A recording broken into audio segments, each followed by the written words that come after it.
Nihahandog ng UP Diliman Opisina ng Chancellor at UP Diliman Office for Initiatives in Culture and the Arts ang UP Diliman Arts and Culture Festival 2021. Encuentro, Barikada 50 at 500 taon ng pagtatagpo ng Pilipinas at Espanya. Nagaganap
kalinsabay ng pagdiriwang ng pambansang buwan ng sining sa darating na Pebrero 2021, gugunitain ng Universidad ng Pilipinas ang dalawang mahahalagang engkwentro sa kasaysayan ng Pilipinas, ang Diliman Commune noong 1971 at ang pagtatagpo ng Pilipinas at Espanya noong 1521.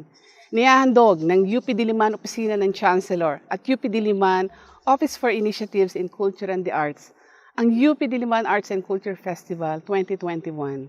Encuentro, Barikada 50 at 500 taon ng pagtatagpo ng Pilipinas at Espanya. Nagaganapin mula Pebrero hanggang Abril 2021. Hinihimok ang mga scholar ng bayan na pagnilayan sa pamamagitan ng mga proyektong pangsining at pangkultura ang mga pagtatagpo ng mga ideya at konsepto, palitan ng material at performatibong kultura, paglikha ng mga kolaborasyon na nagbibigay ng kritikal na perspektiba sa mga isyong pangkasaysayan at panlipunan, at pagsusulong ng mga talastasan ng mga manliksik, guro, mag-aaral at publiko. Sa kabila ng suliraning pangkalusugan, ang mga gawaing nakahanay ay nakasandig sa mga gawaing akademiko, suporta sa mga malikhaing gawa at pananaliksik ng mga kagaruan at estudyante, mga artista sa loob at labas ng universidad at gayon din malay sa kapakanan o serbisyong publiko.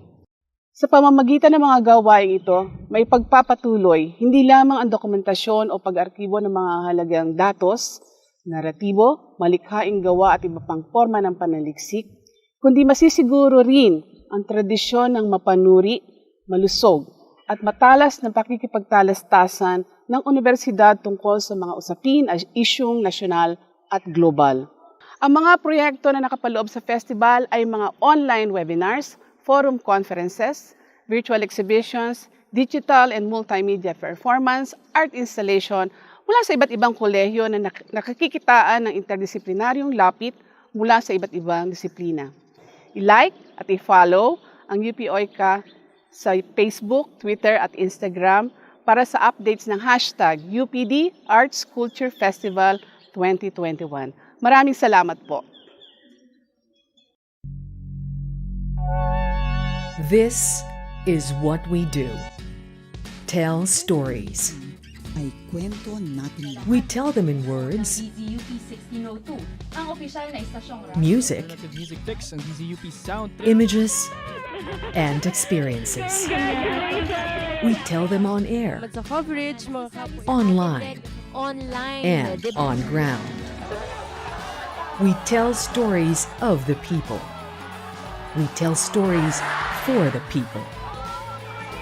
We tell the stories of the university, Ang pagpasok sa UP, parang lingkod sa bahay. of the community, of the nation, and even beyond. On VOA Asia, as we celebrate We tell what we know, what we see, what we cover, and what we discover. We tell the stories of those who can't. Nating mga kababayang lumad ay kolektibong katawag. We tell the stories that should be told, Nating epekto nitong train law para sa ating mga mahihirap na pamilya. should be heard, Ang mensahe ko sa mga bata at sa mga magulang, alamin natin ang kasaysayan. and should be known. Outright na pagkikipil sa media. Ito ay isang malaking We tell stories that are true, Mga pangyayaring kaugnay Related ng violence. tinatawag nating Diliman Commune. stories that question, stories that transform. Instead of 55, we should say UP. This is what we do. Tell your stories for you, with you. This is our story. Nabilib ako doon sa mga nananatili para pagsilbihan ng UP. We're not just radio. We are DZUP.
Kalinsabay ng pagdiriwang ng pambansang buwan ng sining sa darating na Pebrero 2021, gugunitain ng Universidad ng Pilipinas ang dalawang mahahalagang engkwentro sa kasaysayan ng Pilipinas, ang Diliman Commune noong 1971 at ang pagtatagpo ng Pilipinas at Espanya noong 1521.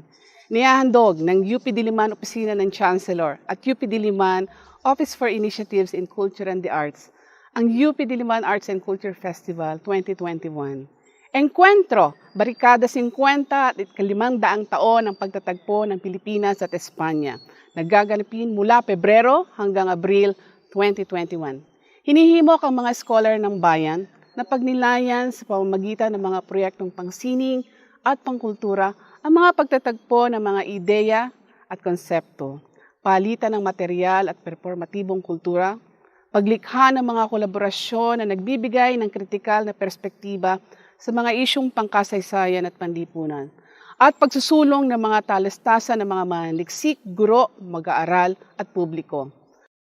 Sa kabila ng suliraning pangkalusugan, ang mga gawaing nakahanay ay nakasandig sa mga gawaing akademiko, suporta sa mga malikhaing gawa at pananaliksik ng mga kagaruan at estudyante, mga artista sa loob at labas ng universidad at gayon din malay sa kapakanan o serbisyong publiko.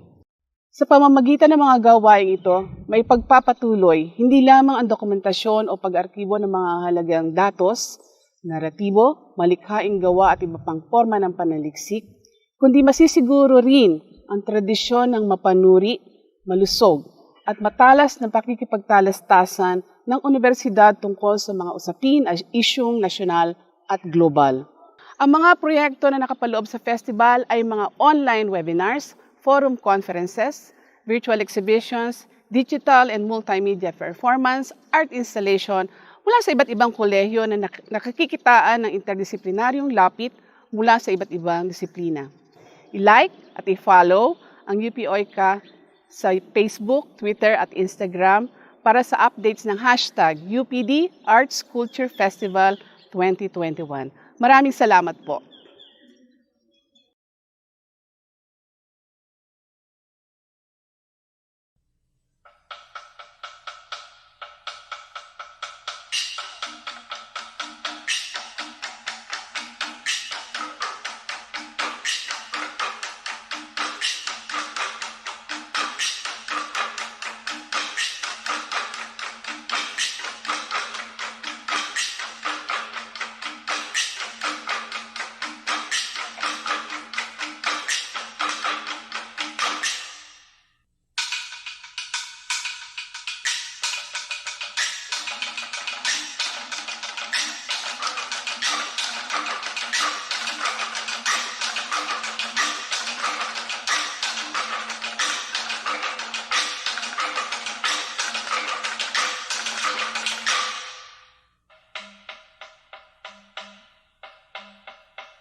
Ano, umpisa na ba?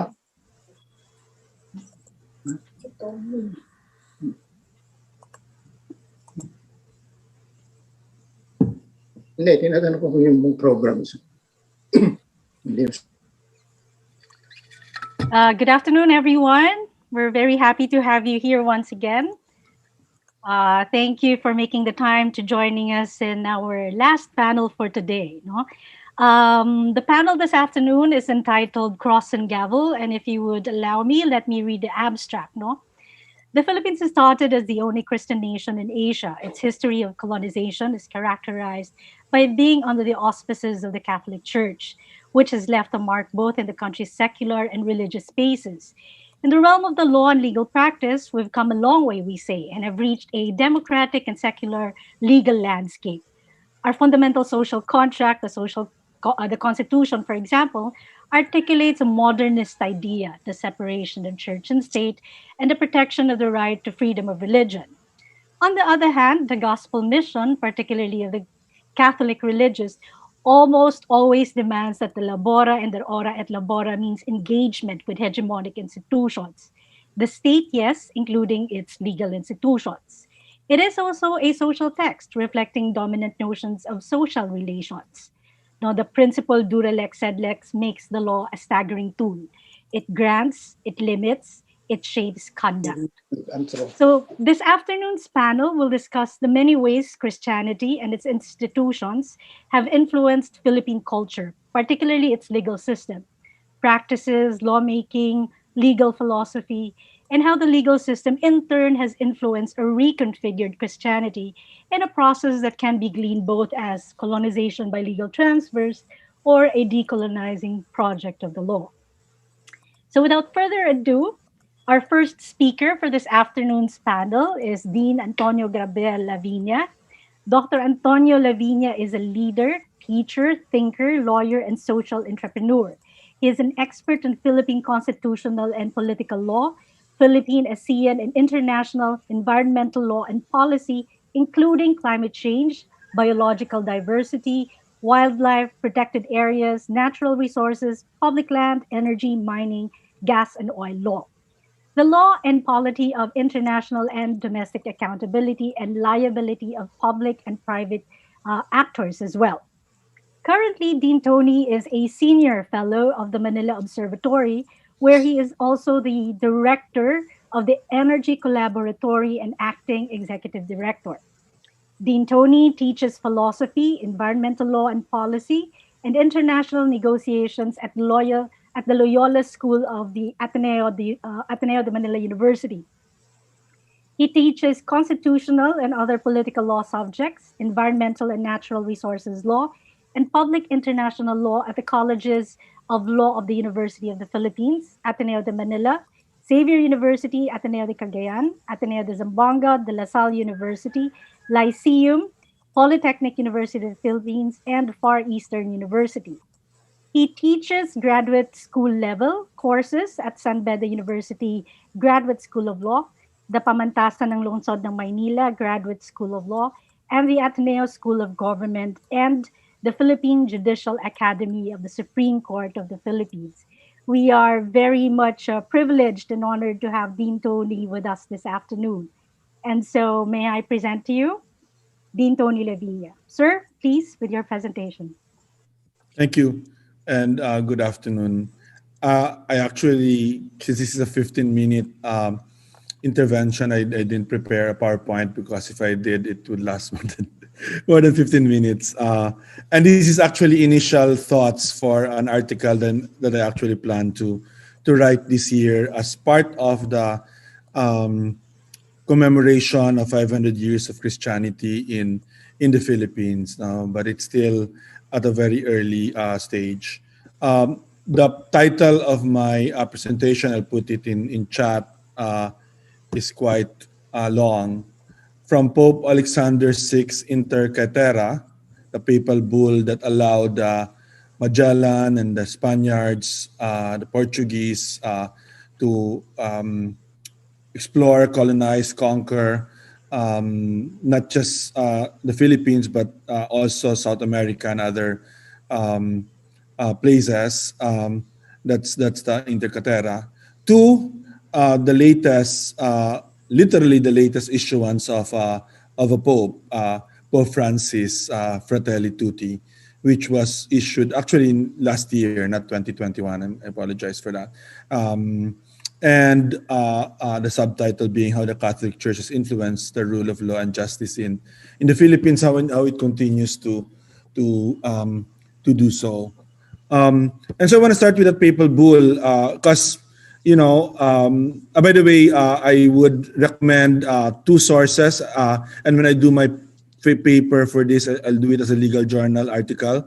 Those will be my two main sources. The two main sources for these reflections on Cross and Gavel, as you pointed out, are Owen Lynch. Some of us know Owen Lynch here. Owen Lynch was my mentor in Philippine indigenous law, which he defined as the intersection between colonial national law and indigenous peoples, indigenous communities in the Philippines. And in that encounter is what the study of Philippine indigenous law is all about. Owen Lynch was also the mentor, recognized explicitly by Justice Marvick Leonen.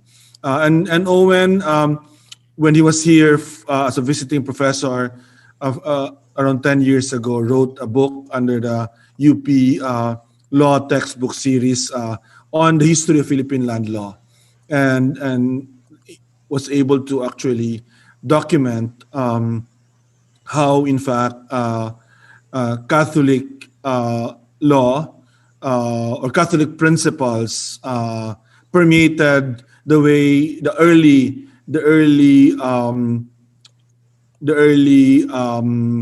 land laws of the Spaniards. I mean, with all its problems and with all the challenges that brought. And then the other book I would use, which I haven't read yet, but I've read the reviews and I kind of know where the person is coming from, is the book that's actually being launched right now to get in competition with us. If I were not here and I was not going to do, I have to do a lecture on climate change in an hour's time in Ateneo. It's a video lecture. But there's a book being launched right now in Davao. Carl Gaspar's Handumanan, Remembrance. That's his book also for the 500-year anniversary of Christianity in the Philippines. And the subtitle of the book is Digging for the Indigenous Wellspring. Carl is a Redemptorist brother, a very serious Catholic, as we know, led the work of the Mindanao Sulu Pastoral Council in the 70s and 80s. And Carl has worked in depth with, up to now, continues to work very closely with indigenous peoples of Mindanao. And so his book also tries to reflect on this encounter without giving any excuses for the injustices that the colonization brought to the Philippines. No sugarcoating of what colonialism did to us and continues to do to us today, and especially to indigenous peoples. And I want to start with that insight. The insight from Owen, and I would suppose that Carl would recognize that because many Catholic historians, professors, my own Jesuits that have influenced me the most, Horacio de la Costa, Schumacher, Phelan, all of them, would point out that Catholicism and the principles of the philosophical principles of justice and law and rule of law of that was ingrained in Catholicism through natural law way back even in the in the medieval ages, tempered the injustice of colonialism, and I think that there's something to that. I mean, for those of us who work with indigenous peoples and ancestral land and domain issues, as you know, the legal touchstone for our work that Owen was the one who introduced us to that is Carino versus Insular Government. And in Carino versus Insular Government, the U.S. Supreme Court said that the land of indigenous peoples, the land that have been claimed by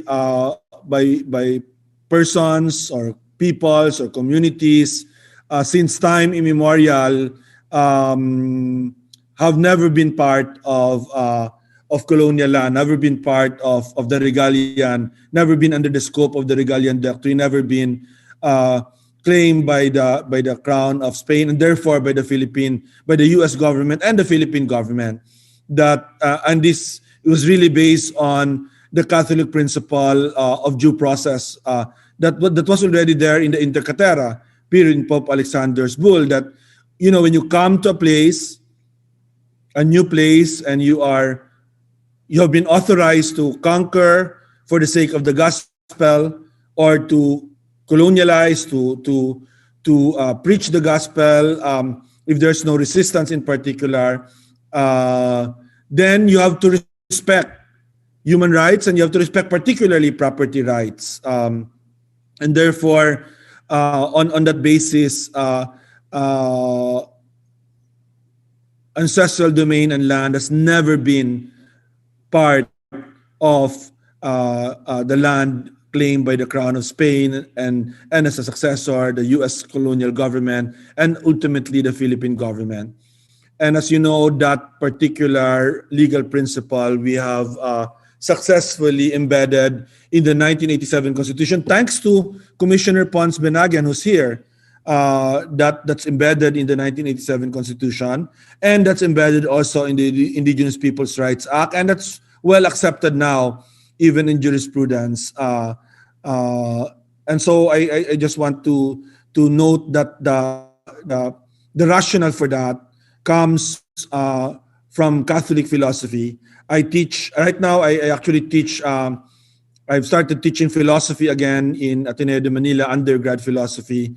I teach a course on ethics, and so I teach natural law, and I teach it actually. It's an interesting way of teaching it, because I teach it as the common theme between Islamic law, Catholic law, Buddhist, Hindu, all the big religions historically, and even up to the present, have a natural law approach to the world, not to disputes. And the natural approach is very simple: do good, don't do bad, avoid evil, do the right thing.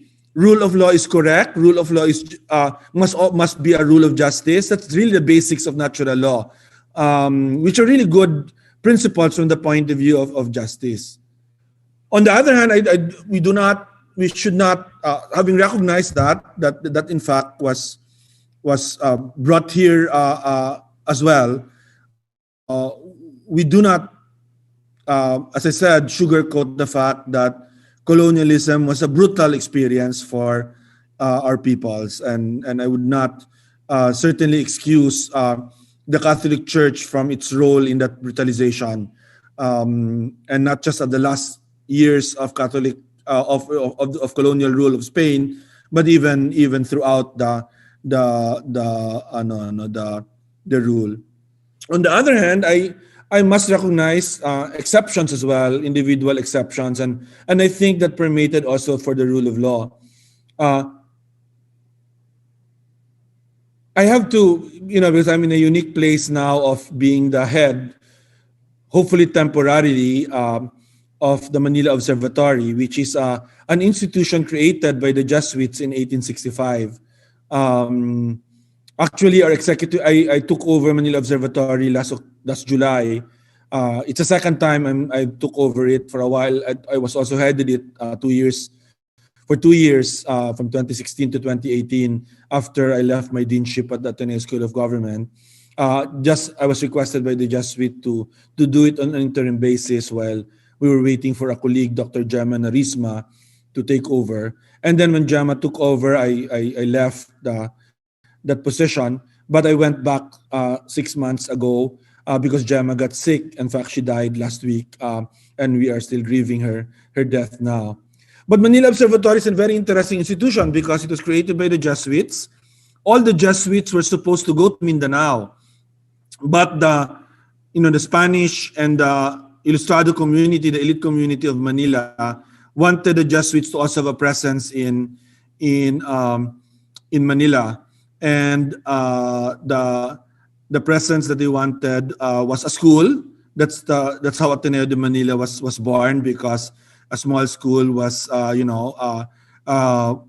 in Intramuros upon request of both the Spanish and sort of the elite of the Philippines, of Manila, to do that. But the other institution that the Spaniards asked was the Manila Observatory, because they didn't have a scientific institution yet here. And the Manila Observatory was the one that they relied on, particularly for forecasting of storms from that would affect the trade, the galleon trade, and different initiatives that they had around the region. So we have a very, very interesting history, 150 plus years of history. of archives that go all the way back to the time of all the storms, of all the, But because the Manila Observatory was the Jesuits assigned there, the Spanish Jesuits and later on the American Jesuits, were scientists, as in hardcore scientists. I mean, even now I have hardcore scientists in that organization. You know what I mean? Because the hardcore were hardcore scientists. They were very also open and liberal in many things. I mean, just a historical bit. Our founder was Padre Faura, where the Supreme Court is now located. I always say I'm a lawyer, but I'm also head of a scientific institution named after for whom the most important street for lawyers, is named after Padre Faura. Anyway, I mentioned this because the Jesuits also would be good examples of, not just in the Philippines but all over the world, of this other trend of where the invoking natural law, invoking justice, tried to temper, or tried to be on the side of the people, especially of indigenous peoples, as they were being subjugated everywhere in the New World, as well as in places like the Philippines. Well, this is interesting historically, and I think it's important to understand that. And I think that certainly there is an apology to be made, an acknowledgement to be made of the hurt and injustice caused. I hope Pope Francis actually will do that. There's a big mass on Sunday, this coming Sunday, from Rome, on that marks the 500th anniversary of arrival of Christianity here, and Pope Francis will lead that. I hope he will deal with that history and acknowledge that indeed big wrongs were done. But having said that, I think over the last, I would say certainly since I have been active in this field, I have to be able to say, to praise the Catholic Church in the work that they have done with indigenous peoples, in the work that they have done on environmental issues. When Mai was talking about this to me, he said, maybe you can talk also about today the role of the Catholic Church in pushing climate justice in the world. I mean, starting with Laudato Si, the encyclical of Pope Francis. But if you read the encyclical of Pope Francis, you will notice in 2015, you will notice right away that the first group of bishops he praises for their work on environment, for seeing that environmental justice had to be a priority for the Catholic Church, was the Philippine bishops, the Catholic Bishops' Conference of the Philippines, because it was the CBCP that issued the first pastoral letter on environment way back in the 1988. A very beautiful letter, strong letter, We know it was Bishop Navarre who wrote that letter, that pastoral letter that condemned, mining, condemned logging, condemned the deprivation of indigenous peoples of their land in the strongest terms possible. Antedating Laudato Si and for more than 30 years, nearly 40 years, in fact, of antedating Laudato Si. And that's my experience. I mean, I think those of us who have worked with indigenous peoples through the years, I've done so way back in the 80s, in the 90s. Even today, I lawyer for the Lumad Backwit schools. Those Lumad Backwit schools, the fact that they have, they're under attack now, but if you study what they have done, you would see that how they have established formal schools, education schools, hundreds of them all over Mindanao. And you wonder, how could they have done this? How could they have established these schools credited with DepEd, etc.? And then the next question is actually the Catholic Church, especially the rural missionaries of the Philippines, did a lot of things related to that. So you will see this whole history. And I think that comes to its fore, and I'll end with this, with Fratelli Tutti. I'm very proud to teach in San Beda, and I teach it for lawyers, judges, and priests. I teach a course on Laudato Si in San Beda Graduate School of Law, and now currently is teaching a course on Fratelli Tutti and the rule of law. It's entitled Fratelli Tutti and the Rule of Law. And in that class, with I think I have 70 students, 15 to 20 judges, quite a lot of prosecutors, many government officials. Actually, police lawyers and army lawyers are also in that class.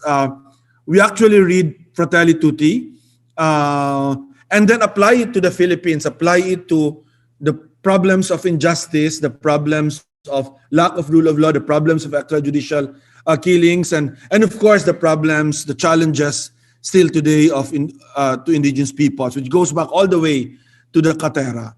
And if you read Fratelli Tutti, it's a radical document that truly rejects colonialism, that understands, in fact, that the problem we have in the Philippines is still rooted in our colonial and neo-colonial history.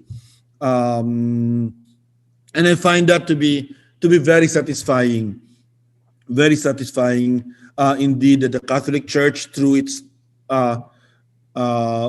leader, its highest ranked leader now, whom we call the Vicar of Christ, Pope Francis, is able to express in the strongest terms possible solidarity with the poor, and he specifies specifically also solidarity with indigenous peoples. And I think the challenge to the Catholic Church is to actually to be true to this teaching, where justice is not just an exception, because that was the case for Katera in Alexander. It's an exception. In other words, kill them all. If you want to convert them, go conquer them all. But if you find them like this, treat them justly. So it was an exception. But in Fratelli Tutti, justice, climate justice, environmental justice, social justice is no longer an exception, but must be the rule for the Catholic Church and for countries that are Christian or Catholic, or for all peoples of goodwill. Because Pope Francis wrote a Fratelli Tutti not just for Catholics or Christians, but and Laudato Si as well is written not just for Catholics or Christians, but it calls for all men and women of goodwill, including agnostics and atheists, who believe that human solidarity is very important. And that for me is our challenge today. It's rule of law, which is a rule of justice, which requires us to be in solidarity with the poor. Thank you. Thank you, Dean Tony. That was quite a substantial lecture in the history of the church's engagement, no? Taking us back from the colonial times and up to its present engagements with the lived experience of peoples. Thank you so very much. Our next speaker, no, we are very privileged to have him back. It's a reunion, a homecoming of sorts, no? Professor Ponciano Benagan was a member of the 1986 Constitutional Commission, a former professor, and was a chairperson at our department, the Department of Anthropology here in the University of the Philippines. He is also a founding president of the Ugnayang Pang-Aghamtao or UGAT. He is a field worker who continues to work long after his retirement. And if I may add, he is an advisor to many advocates, anthropologists, and lawyers alike in the work towards understanding and asserting indigenous people's rights and constitutional values. Sir Pons, kinagagalak po namin kayong makasama ngayong hapon at yours is the floor for your presentation. Ilang minutes ba to? 20 minutes po, sir. Pwede isang oras. Anyway. Kung sana po. Magandang hapon sa inyong lahat. Nakala ko hindi na matutuloy ito pero I am writing this on real time. No? So babasahin ko na lang yung nakasulat ko. This is a digital alien from a planet far, far away. But thanks for the invitation anyway. It's not for quotation kasi hindi pa siya tapos. Basahin ko lang yung buong title ng aking paper because that frames the whole presentation in terms of the role of Almighty God in the making of the 1987 Philippine Constitution. The full title goes, Nasa Diyos ang awa, nasa tao ang gawa, which is a Tagalog proverb with variants in other Philippine languages. God in the making of the 1987 Philippine Constitution. It has three brief parts, the introduction and the middle part, which describes the praying Constitutional Commission, and then a brief conclusion. Hindi ko isinama yung mga ibang gusto kong isama because of the limited time, which really refers to the selected prayers. But if we have time, we may have to read some of them for a taste of what really were said during the Constitutional Commission itself. Pero baka makaligtaan, umpisa ko na lang sa preamble kasi doon nagmumula yung isang discussion natin. I will read the preamble of the Constitution.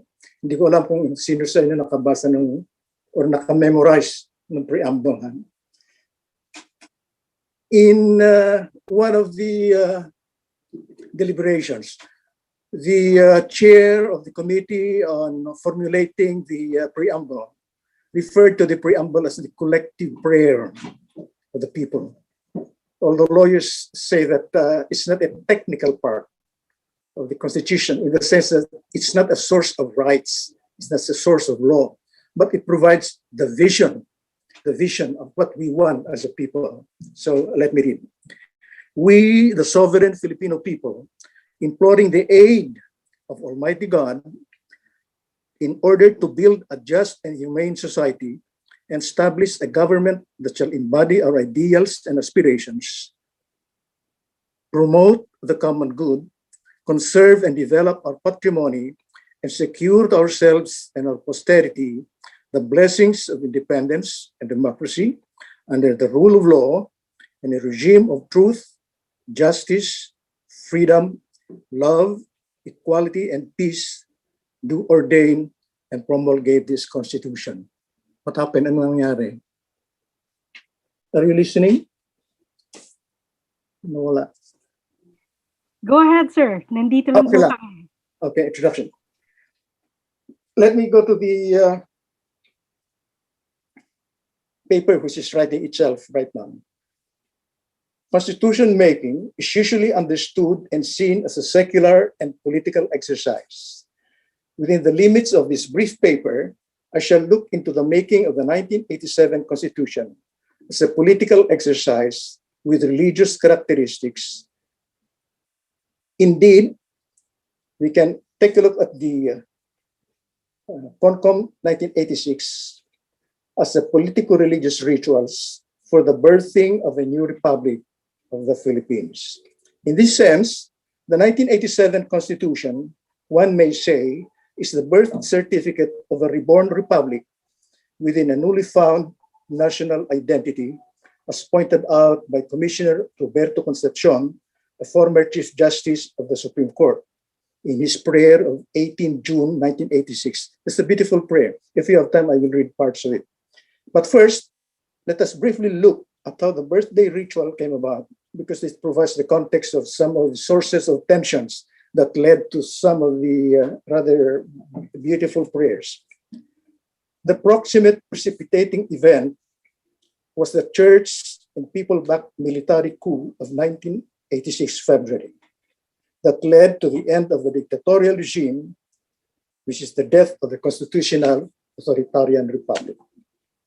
The remote event that led to all this took place some 500 years ago with the arrival of bearers of cultures, a way of life that is, starkly different from the indigenous and the Islamized cultures. It's a meeting of three cultures: Spanish, Islamized, and then the indigenous culture. And this, the Spaniards found in an archipelago now known as the Philippines. This archipelago had no name at that time. This initial encounter of cultures, diverse as they were, initiated sociocultural processes that up to now we continue to grapple with. The making of the 1987 Constitution is illustrative of this. Let's fast forward to now.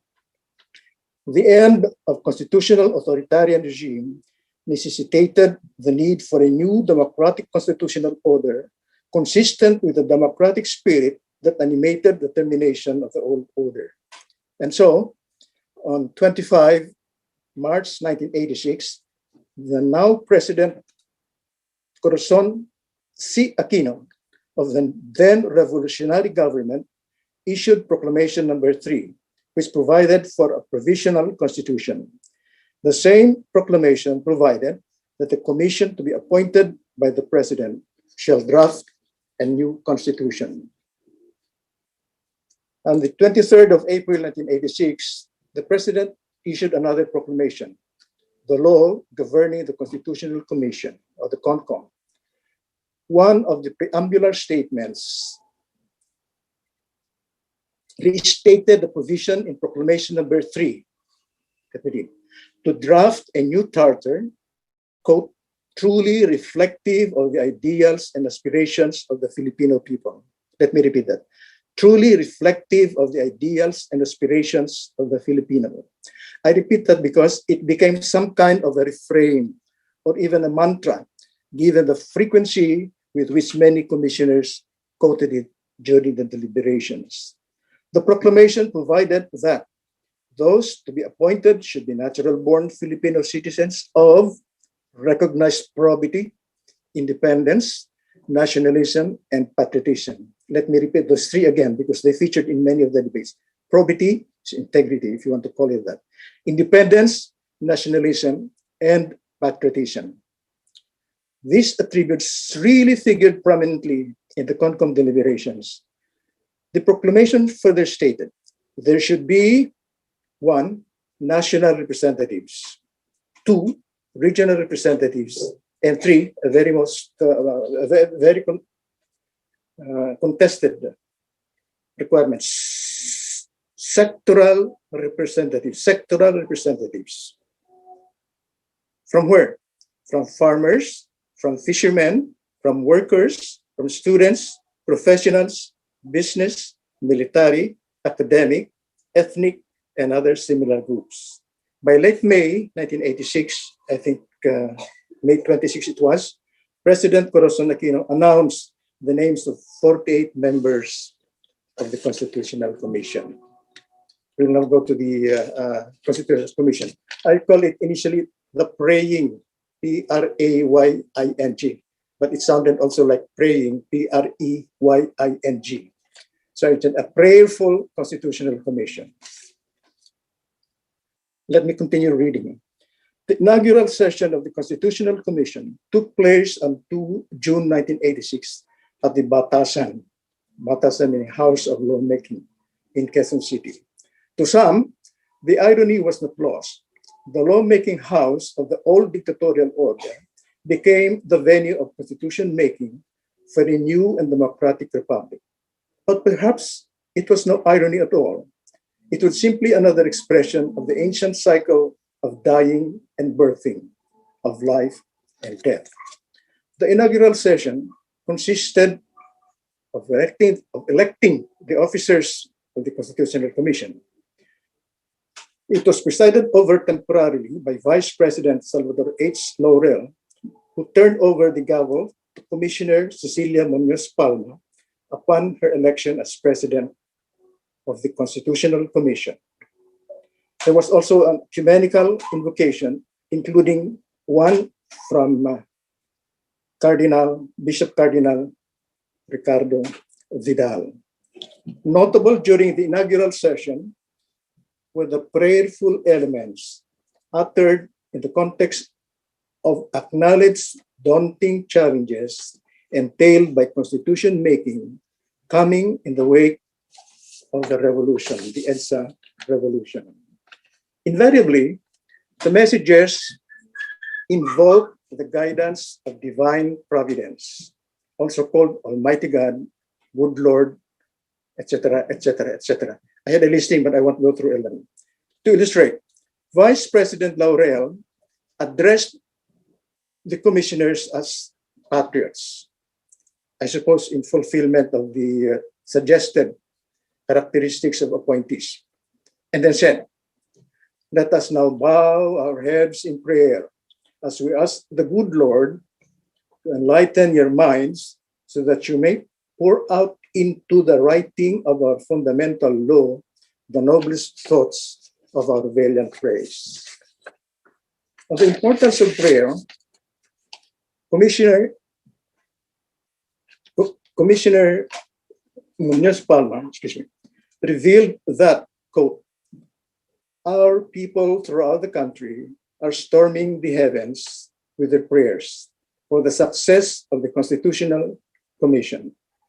She urged the CONCOM to create a constitution founded on the solid rock of equality, justice, liberty, and peace, but also to remind the people that it is they who have the final responsibility to give life to the words written in the Constitution. The people have to live by the Constitution, defend it with their lives, if necessary, in order that the Constitution will be an impregnable bulwark of their liberties. She exhorted the Constitutional Commission members, let me quote, "Let us do our duty with dedication, giving our utmost to attain the highest ideals of our people, and let the Almighty God do the rest." The second day, this 3rd of June, 1986, started with a prayer by Commissioner Tingson, a Protestant evangelist who was also a member of the 1971 Constitutional Convention. In his prayer, he called upon our omnipotent and loving Heavenly Father to be of help in writing the fundamental law of the country, confessing that, quote unquote, "we are weak and devoid of knowledge." It was on his motion, which was subsequently adopted, that there will be a prayer at the start of every plenary session of the Constitutional Commission, every start of the plenary session of the Commission, to be led by one of its members. The official practice of praying at every opening of the Constitutional Commission deliberations was reinforced upon the adoption of the preamble, which is imploring the aid of Almighty God. And in his presentation in his sponsorship speech of the preamble, as I said earlier, Commissioner Tingson argued that the preamble is the collective prayer of the people. Sometimes it's the only part of the Constitution that school children memorize. Interestingly, the words divine providence found in both the 1935 and 1973 Constitution were changed into Almighty God. The argument was that divine providence is rather alien to Filipino sensibility. And according to Commissioner Bacani, who was also a bishop, a Roman Catholic bishop, we say in Filipino, makapangyarihang Diyos, o Diyos na makapangyarihan, which anyway establishes a kind of personal relationship between the praying person, the supplicant, and the deity called Almighty God, or by some other name. So it was an effort to Philippinize, as it were, the concept of divine providence. There were other suggested names coming from Commissioner Jaime Tadeo, representing the peasants, and supported by Commissioner Bacani himself, that the Almighty God or divine providence should be addressed as God as the Lord of history. As Lord of history. Diyos na kasaysayan. In any case, this personal way of relating to God underscores an asymmetrical relationship of power between supplicant and God. In the context of the constitution making, and in the specified role of Almighty God as aid giver, what matters is that it is being implored by the commissioners in their individual and collective roles as drafters of the Constitution and what they did about this. As suggested in the Tagalog proverb, nasa Diyos ang awa, nasa tao ang gawa, which was translated by Dr. Damiana Eugenio, a former faculty member of the Department of English and Comparative Literature at UP. This is her translation. As God helps those that help themselves. God helps those that help themselves. The dynamics between the commissioners and Almighty God, or whatever name was used, is also the dynamics of awa and gawa. The praying person. Prayer is also the praying person, not just the prayer itself. And the work. In Dr. Eugenio's interpretation, these proverbs, including those other Philippine proverbs, others in Tagalog and one in Kiniraya, relate to the virtue of industry, gawa, and is therefore considered an ethical proverb. These are ethical proverbs in the interpretation of Dr. Damiana Eugenio, in the sense that to encourage people to be industrious because it's needed. But in being industrious, you can call on whatever deity or something, but without work, it is meaningless. This suggests that for prayer to work, there must be a corresponding act by the praying person. Praying then, which means also communicating to the Almighty God, is also, I would argue, communicating to oneself. This is a kind of intrapersonal dialogue. It is as well communicating with other listeners. In the case of the Constitutional Commission, since the plenary session was open to the public, the other listeners would include the general public, as well, and this is very important, the mass media. An expansive communication network is thereby created, which impacts on the dynamics of praying and acting, in the processual and substantive aspects of the Constitutional Commission. As shown above, the Commission was an appointed body with emphasis on the diverse life experiences and histories, diverse interests, and diverse styles. They were aggregated into a social body by the common task of making a constitution. An aggregated social political body, no matter the overarching values of probity, independence, nationalism, and patriotism.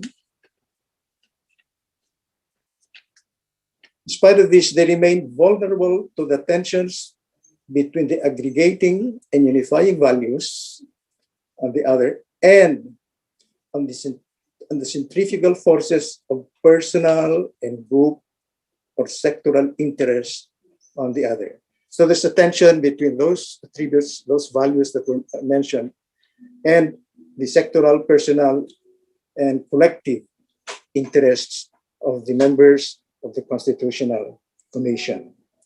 It was in the context of this variable, tension that the prayer contents varied, with some remaining constant. Meaning to say that the prayers also in terms of the contents varied in terms of emphasis, values, procedures, etc. As the proceedings went on. For this brief paper, given some time, examples of prayer will be selected at the early, middle, and final phases of the CONCOM. I divided the about 4.5 months of the Constitutional Commission deliberations into something like 3. One was the early part, then the middle part, and then the final. In the first part, the contents of the prayer were of a general nature, for a sound mind, sound body, sound spirit, etc. And then those other wished for concerns at the national level and even at the sectoral level. But as the debates went on towards the middle of the 4.5 months, and the topics changed from really gut issues, tensions kept on rising and falling. Then after that, after a particularly disruptive moment in the life of the Constitutional Commission, there was some kind of mellowing down, and finally a guarded celebratory kind of break emerged. So what I'm saying is that there was this phases of the CONCOM, depending on what topics were being discussed, and the commissioners were responding in terms of their communication to God, communication with themselves, and communicating with the public. So you're saying something? Sir, we're hoping and we're praying that hopefully we could invite you to a session that could allow you to speak more broadly about this very important topic. No? Is it okay if we cut it meantime and maybe explore the subject matter during the Q&A some more to give time for our next speaker? But let me just repeat that, the whole idea. Of course. Because I think that's the, as I said, this is a paper that is writing itself. So given this praiseful context in which the commissioners were already writing the draft of the Constitution, there was this rise and fall of, what am I called? Heat and light, tensions, as it were, because of the gravity of the demands of the Constitution, as well as the acknowledged limitations, physical, mental, etc., of the members of the Commission. But within those rise and fall, eventually there was this idea, guarded optimism, and yet celebratory, but posing the general challenge that in the dynamics of Awa and Gawa, whatever else we say in the prayer, it redounds to the people themselves to realize those ideals and aspirations that got written into the document, the fundamental document of the Republic of the Philippines. So, let me repeat, nasa Diyos ang awa, nasa tao ang gawa. And this was acknowledged by the commissioners during the deliberations in so many words. So they make this appeal to the Almighty God, nakapangyarihang Diyos, etc. But without the hard work that went into it, we could have not achieved what we achieved. And given that, extending beyond the making of the Constitution, there was also this continuing dynamics of awa and gawa amongst the various stakeholders of the building of a new republic. Daghang salamat. Amen. Thank you, sir. Thank you po. Yan All naman. right. Later on, we'll have our open and our Q&A portion. Meantime, our last speaker, certainly not the least, is Attorney Ryan Rosette. He is a colleague. He earned his JD from the Ateneo de Manila Law School and his Master of Laws from Burbank College, University of London. He is the Direct Legal Services Coordinator of the LRC Friends of the Earth Philippines. And Ryan is an avid biker and Catholic educated. Ryan, please. Thank you very much, Mai. Sige. Siguro I'll just start, no? Essentially, my presentation is about the myth of secularism. No? What I'm trying to say is that the way policies are mediated or passed, or the way if there is a conflict for example, in policy making, Christian culture, no, always looms large, no? And it figures prominently in the policy making process, and even the policy itself, not only with respect to law, no, but this also includes, no, yung enforcement itself. So not also, kumbaga hindi siya limited dun sa text ng batas or ng policy at paggawa ng batas, and even dun sa pag-enforce ng batas, no, laging nandun yung Catholic Church and the values that it represents. No? And actually, this is, I think, no, contrary to what yung sinasabi kasi sa text ng Constitution, mayroong non-establishment of religion. Essentially, you should not be favoring any religion, and that everyone should have free exercise of religion. Pero at the end of the day, it's actually the Catholic culture which mediates that, no? And yun nga, figures prominently dun sa mga conflicts ng policy and its implementation. Siguro I think one hindi natin may escape yun. Why am I saying this? Even because yung fact itself na the structure of government itself, no, our government is actually based dun sa structure din ng Catholic Church, ng early church. No? Even the act of oath-taking before the president assumes office is actually rooted in the anointing of the king, no, by the Pope, and that is essential before the king can actually assume office. So ganun din sa president, no? So it's the same right na which is based on religion na pinapractice pa rin natin ngayon. And that in itself has power, no?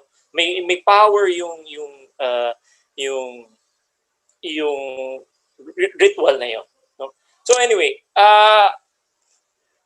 essentially, yung non-establishment of religion was actually enacted when the Americans arrived in the Philippines, and then they passed a fundamental law saying non-establishment. So essentially, walang public funds na kailangan ibibigay sa walang public funds na ibibigay dapat sa any religion. The state should not favor any religion, no? And at the same time, everyone should be allowed to exercise their religion freely, no? That is the idea. Pero what I'm going to present to you are few cases, no, which prove otherwise, no? Mga cases decided by the Supreme Court na which show na hindi, parang pinapabura natin yung Catholic culture, no? So wait, I'll just screen share kasi may ibang so ito. So reproductive health in Christian culture, no? So yung reproductive health case, Congress passed the reproductive bill, no? It has been languishing in Congress for so long, and the reason why it languished in Congress for so long is because the Catholic Church actually opposed it, but eventually it was passed, no? And then what happened was that case was actually filed in the Supreme Court questioning the constitutionality of the reproductive health law. No, one of the more contentious provisions, no, in the which was questioned in the reproductive health law is yung pag-obligate. Ito I'll just highlight it, no. Pag-obligate ng officers to support or at least not hinder the full implementation of the reproductive health program. So essentially make birth control or contraceptives more available to the general population, no? But what happened was that this was struck down for being overbroad, no? But this was struck down for being overbroad. And what's interesting is I would imagine, no, dun sa deliberations sa Supreme Court, no, I'm not going into the purely legal aspect of this decision, no. Pero I would imagine that in the deliberations of the Supreme Court, yung aspect of Christian morality figured prominently din doon sa discussion na yun, no? If I may give yung text na sinabi ni Justice Brion doon sa kanyang I'll show you the text, no? So yung sa separate opinion niya, sabi niya he disturbingly observed that the RH law's implementation could usher in a societal and individual behaviors and norms vastly different from the traditional. So what is traditional? Diba? What is traditional? Obviously, traditional, the way the conservatives, na parang ang sinasabi niya is yung traditional is kung how a Catholic nation should act. No? So, ang sabi pa niya, in his opinion, contraceptives and birth control devices distributed even among the young because of lack of stringent control can lead to a generation of young Filipinos uncaring about the morality of infant sex and irresponsible in their view about pregnancies and diseases that sexual promiscuity can bring. This actually echoes yung the stand of the Catholic Church itself, I think. No? So, very interesting. Very interesting. You should be talking about this is an issue na dapat purely legal, but the way it was argued, no, the way it was argued, you can actually, I mean, it's really apparent that there are religious. There is a religious scholar, no, in the legal reasoning, no, in the legal reasoning. And what's interesting is that dun sa case, the Islamic Dawa Council of the Philippines said na that provision I mentioned a while ago sinabi na it does not violate their religious doctrines, no? So sinabi lang na hindi violate ito ng religious doctrines namin, yung two provisions na sinabi ko kanina. But still, yung reasoning na to was ni Justice Brion was based on Catholic religious grounds. No? So I mean, this is not something na an isolated case, no? This is not an isolated case.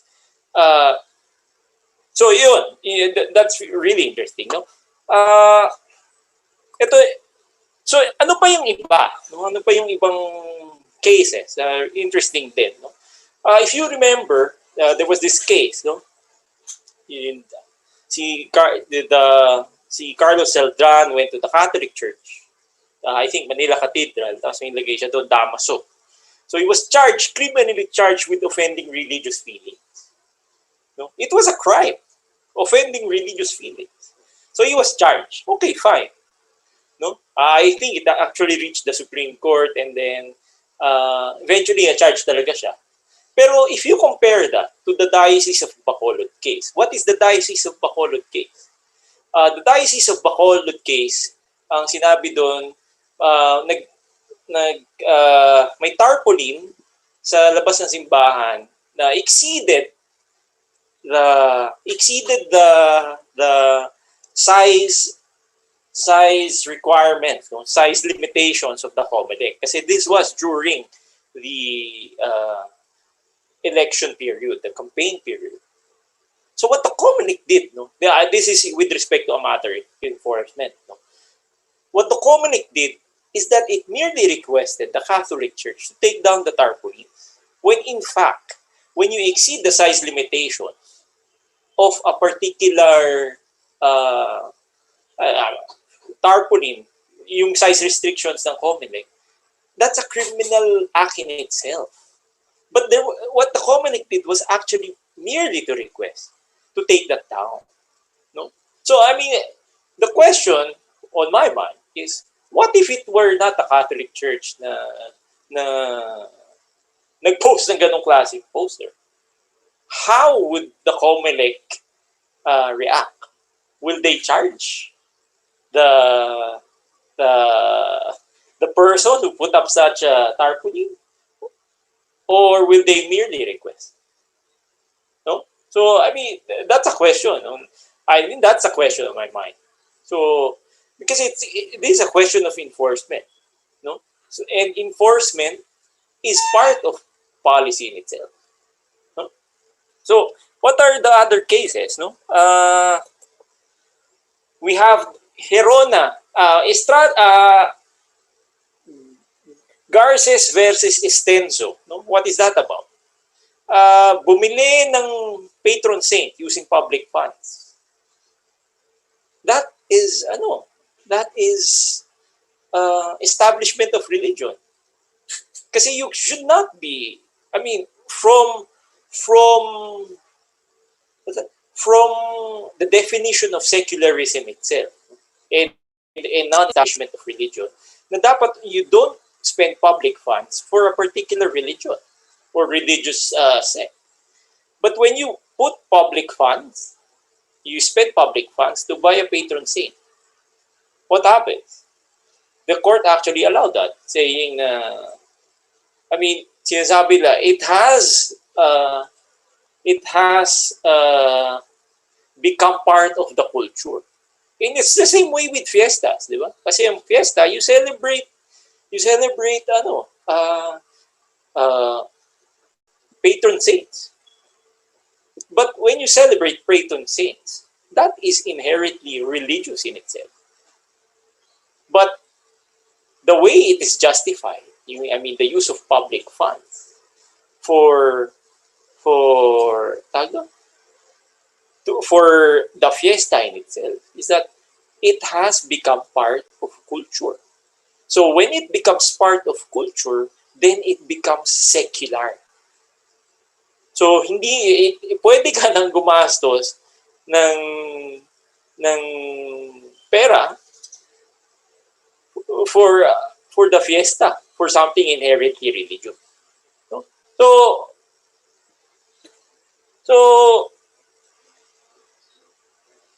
yung last case, yung isa, yung fairly recent din, no?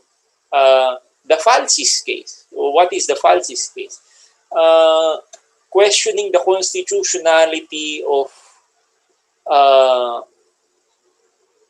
the provision in the family code na ang marriage is between man and woman only. No? Na heterosexual ang dapat ang marriage. So, because it violates yung equality, diba? I mean, between persons.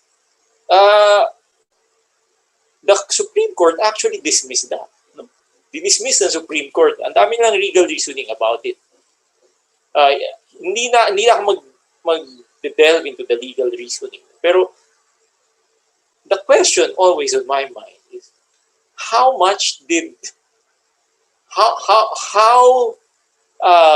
much did the Catholic doctrine, no, play a role dun sa result, no, result ng decision na yun. Because very shocking siya sa Catholic doctrine na ang marriage is gagawin mo, you will not limit it to heterosexual couples.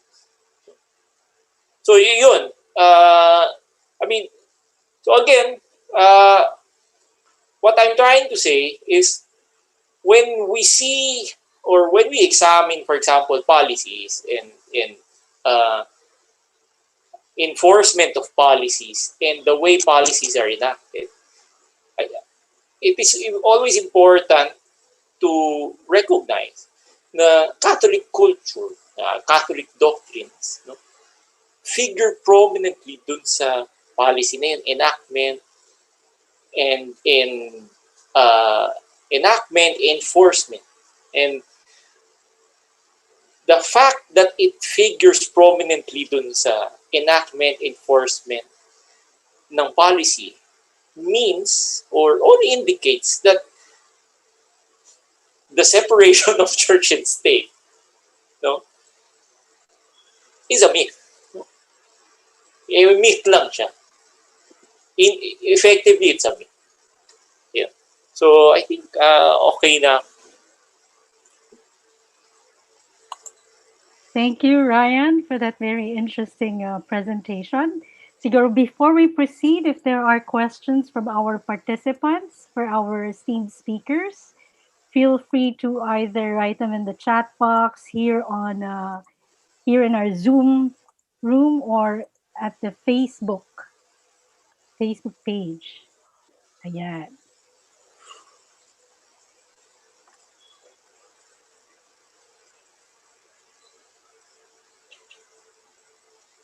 So far, it's an appreciation of thanks.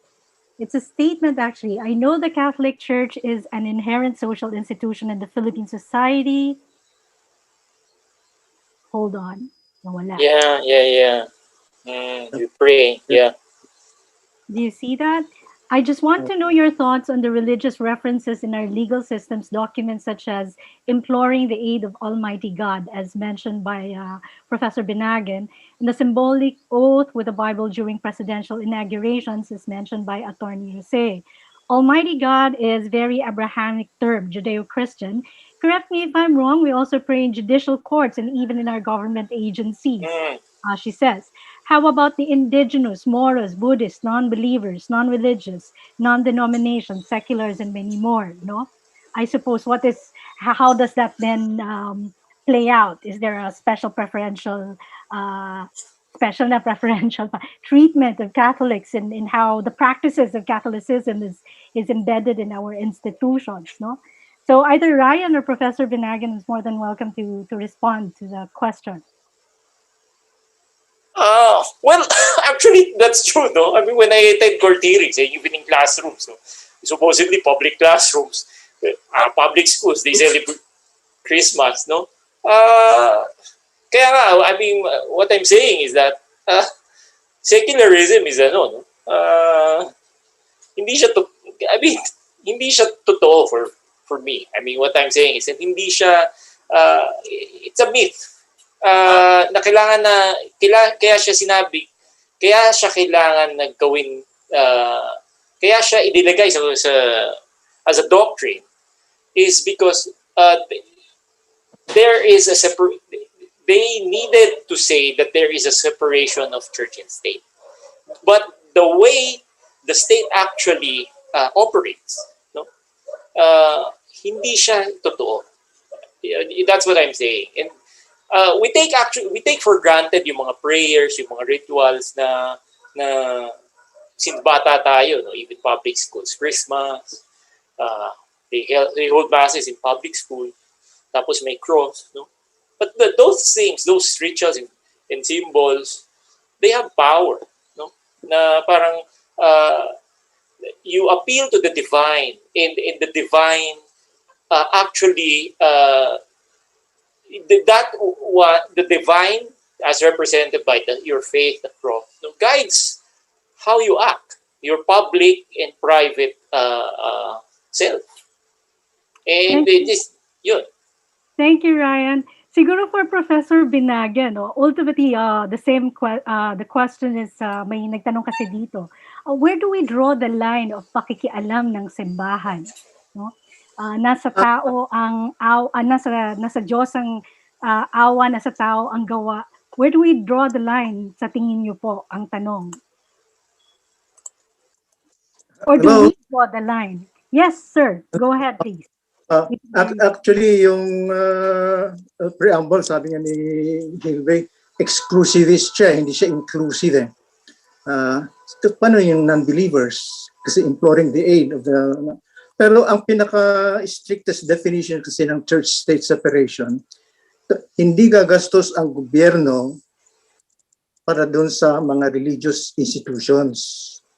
Halimbawa, pumasok yan sa debate, yung sa school, halimbawa, yung sinabi na magtuturo ang mga religious institutions ng religious education sa oras ng school hours. No? Pinagdebatihan yan eh. Okay. So, may compromise dyan. Pwede, pero hindi gagastos ang gobyerno. But if you examine that, if it is within the school hours, gagamit ka rin ng kuryente, gagamit ka nun. So, in effect, even that narrow definition is not exactly followed. Kahit na halimbawa yung in terms of Islam and the state, yung what do you call this? Sa pilgrimage to Mecca, nagbibigay ang funds ang gobyerno eh. So in that sense, there's some other forces at work, political clout, backed by certain forces. Kailangan amuhin mo yung kalaban. So, sige na lang. And then, you blur also the distinction in terms of Islam. Islam was an entire system. There's no separation of church and state. No? So, kaya na yung madrasa, halimbawa, sabi ko sa Mindanao, sino bang gumagastos niya sa madrasang yan? Is that funded by government? Sabi niya ba, hindi. But at some point, meron talagang nagagamit din. In other words, just like other law, there are always exceptions. In so many ways, some very obvious, some not. Kasi yung boundaries kasi ng mga systems natin are also social constructs. And they appear and disappear according to a whole complex of circumstances at any particular time of analysis or even at any particular time of action. Halimbawa, kahit na sinasabing yung cold-bloodedness or neutrality of the law, there's no such thing. Because at some point, ang argument ko nga, at some point, sinabi ko kay Gus yata, or even kay Tony Lavina. Ang tingin ko kasi dyan, yung mga judges, meron na silang predetermined na conclusion eh. Tapos hahanapin na lang nila sa dinami-dami ng jurisprudence, ano yung makakasuporta dyan. Kung masipag, like Estelito Mendoza, malulusutan siya. Pero kung mas magaling pa yung researcher, makakalusot din. And that happened in one case. There was a debate at one point between Mendoza and Miriam. Mas bago yung na-research ni Miriam. Taob yung argumento ni Mendoza. So sometimes, it's a matter of navigating through and really do extensive research. Kaya sabi ko nga, only the assiduous legal scholar can really provide some kind of what you might call a fair assessment of any particular case. Pero sa isang katutak ng mga jurisprudence and other intervening forces, yung strict implementation mo of any law, for me is an impossible job. So, yung church-state separation na sinasabi, there will always be. The boundaries will disappear at some point. They will appear at some point. This is coming from one of our students po, no, an anthropology major. And so siguro tinitignan niya paano mas mauunawaan ang batas pa because it comes with its own jargon and language.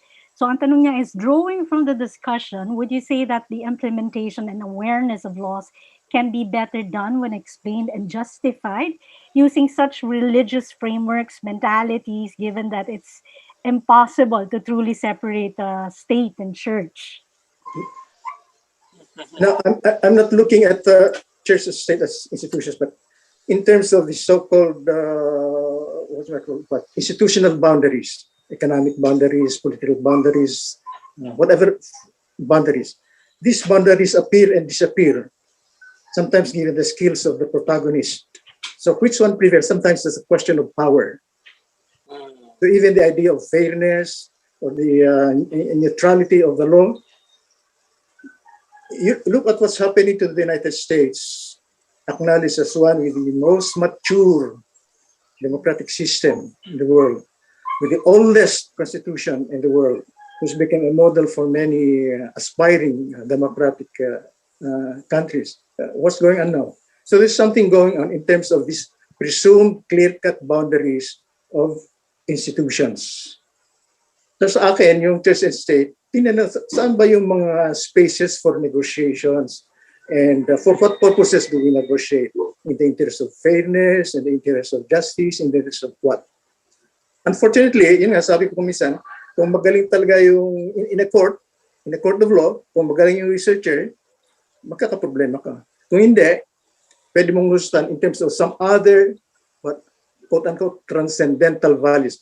Meron kasi akong personal experience din na mismo nandun ako sa arraignment Pero sabi ko, hindi yata justified itong arraignment. I want to talk to the judge. Sabi ng lawyer ko, hindi, because arraignment na to No, I want to talk to the judge. Bring me to the court. Bring me to his chamber. I explain my case. So, yung ang point ko dyan, aware ka kung saan talaga yung mga boundaries na pwede mong i-negotiate. Even in the schools, yung mga departmental boundaries, there are artificial constructs. So yung mga iba dyan, ano yung disciplinary claim mo? Ano yung disciplinary claim mo? Sabi, well, what are disciplines? Brian, sir, has premised his presentation as secularism as a myth, no? So in some ways, are you saying, Ryan, that the separation of church and state is unachievable? It's a mythical project. That's what you're saying. Yeah. Essentially, ganun. Well, at the end of the day, I mean, at the end of the day, even on the level of the person sa leaders, no, in the same way, I think na I mean the Holy Roman Empire, di ba? Parang the Pope, siya yung nag-rule over the soul of the ruler. And the ruler rules over the body, the people. No? Pero the soul is above the body. So yeah, I mean, ganun So I mean, in the same way na yung sa leaders, ganyan. Na always yung aspeto ng yung church culture, nasa utak mo yan. Nandun sa, even nasa leaders natin yan. Na parang, hindi nila matatanggal yan sa sarili nila when they, for example, enact policies. Lagi yan, I mean, it will always be part of the deliberations. The issue of morality, traditions, no? And it is based on teachings, Catholic teachings themselves. No? Yun. Ngayon, if I can comment dito sa question sa pakikialam ng simbahan, no? Where do we draw the line? Is that okay? Sure, please go ahead. I think you can never, I mean, hindi mo naman pwedeng, it's not the fault of the church na nakikialam sila. I mean, that's part of the religion itself. Di ba? And it's part of I mean, it's an essential part and essential ingredient in a vibrant democracy. Na you have to hear voices of other other ideas. No? Ang ano lang is it's the church na nagsasalita. No? Yeah. Thank you, Ryan. Professor Benagan, do you have parting words? Very magandang siguro. Yes, please. Ang sa akin, ang bottom line ng issue ng itong opposition, no? This opposition of church and state, or secular and religious. Sa akin, ang bottom line dyan, kung walang state religion, yun na yun. Ibig sabihin, as long as you're not establishing a state religion, open arena yan for negotiations.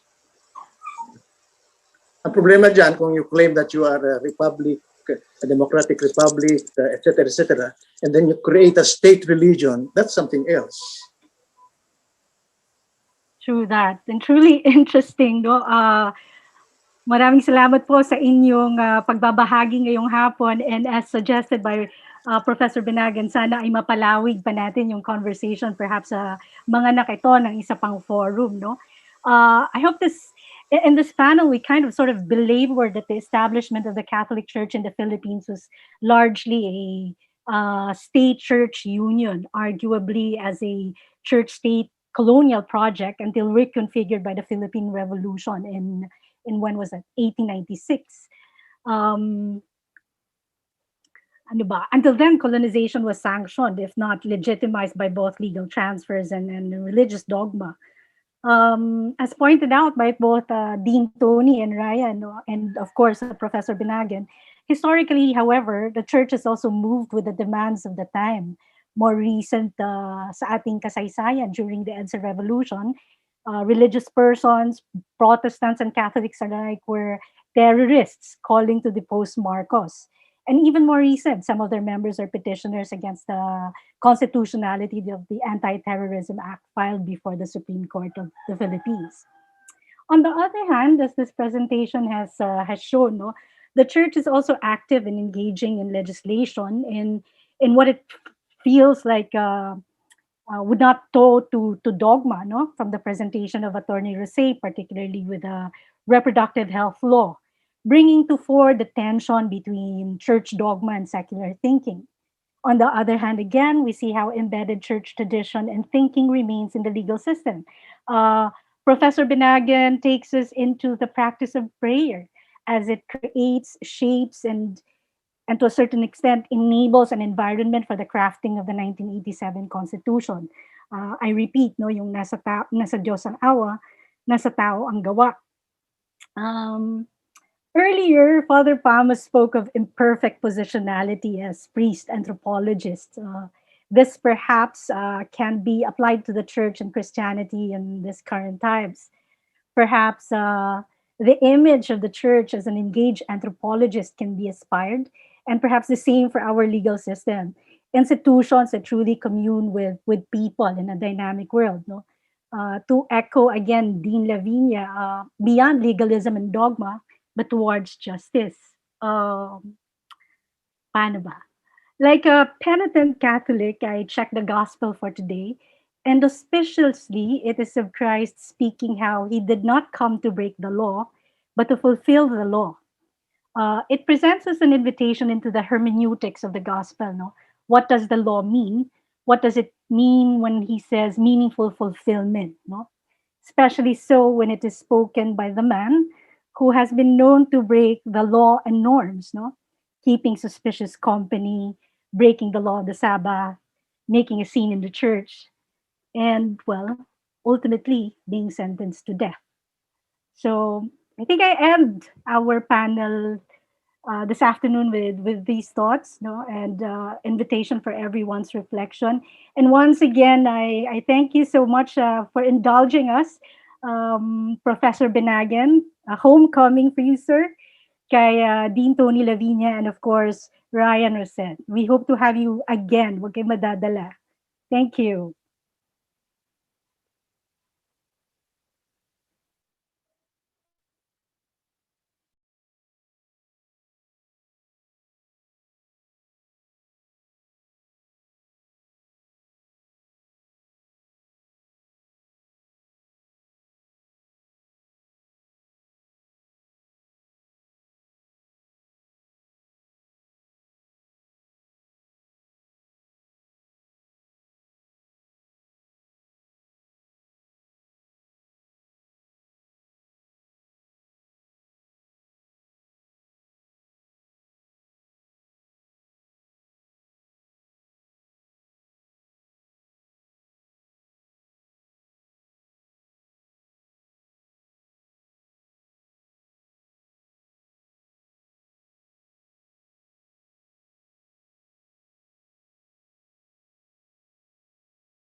He was my very first prof in Anthro.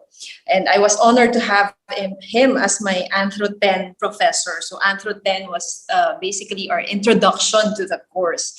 And I can remember the course title in my sleep. No, it was Body, Senses, and Humanity. It was a memorable course and also an eye-opener for me. So I also knew him from his writings in the column Pinoy Kasi in the Philippine Daily Inquirer, very popular column, okay? That's also shared a lot in social media. So actually his columns were my introduction to cultural studies and anthropology. So as my studies in UP progressed, he of course would go down as one of my memorable professors who opened my eyes to new cultural ideas. So I graduate, I complete my undergraduate studies in BA Anthropology and take up MA Anthropology. And he was also a huge part in inspiring me to do that. And the next thing I knew, he was Dean of the College of Social Science and Philosophy.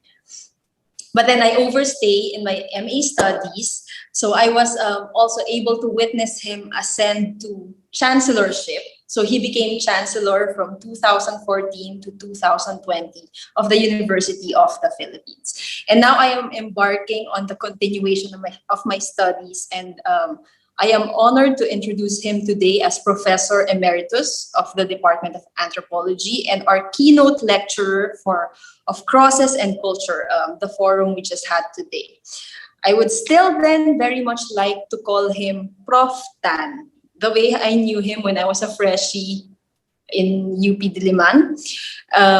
Medical anthropologist, veterinarian, and always an expansive voice on Philippine culture. So, sir, I would like to give you the floor po. It is truly my honor to introduce you. Hi, sir. Okay. Thank you, Frances. It's good to see you again and to see you back in the department. Yes, sir. Maraming salamat sa introduction. Thanks, sir. It's an honor to be talking this afternoon. It's been a while since I've participated as a speaker in Anthrop Department sponsored forum. I think this is a very important topic. No? I know it's a bit weird that the keynote address is coming at the end of the forum. And I thought that it's important to emphasize na it's not a closing speech. I still hope that it will be a keynote address in the sense that, well, keynote tagabukas nga, no? Since this is not to open the forum itself, I hope it will open new vistas, new ways of looking at Catholicism. I'm going to be emphasizing Catholicism because that is the initial contact that we had, actually not in 1521, but we're using that date for now. No? Okay, let me go into the presentation itself. I always panic with these things. No? I hope it's in here. Yeah. Okay. My problem here is that the slideshow function does not work. I hope that that you can still read the slides. I'm going to try to expand it. Is it okay with you here? There. Okay na ba? Sige. I'm also so glad that we now have someone doing sign interpretation. No? That's so very, very important. No? Okay. So the title of my presentation, Salamat sa interpreter natin. I will try not to talk too fast, but we're limited by time, no? And I might sometimes go overboard. Ang pamagat ng presentation ko is a translation of keywords towards an anthropology of actually Catholicism in the Philippines. No? I will admit here that this is very last minute, no? Because there's been so much to do. No? But I appreciated this opportunity. It's giving me a lot of ideas, no? And I hope I don't exceed the time. No? The objective here is to do a translation. Let me translate the term. Translation is a transfer. This is used, for instance, sa Nazareno, no? When it's brought out to Luneta, then it's brought back home. No? I will be leaving this PowerPoint, of course. It will be sent to you. No? I notice some people are using their cameras. Of course, you can take pictures of the slides. No?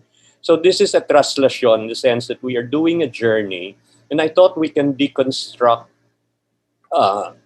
particular keywords that describe our journey with Catholicism. No?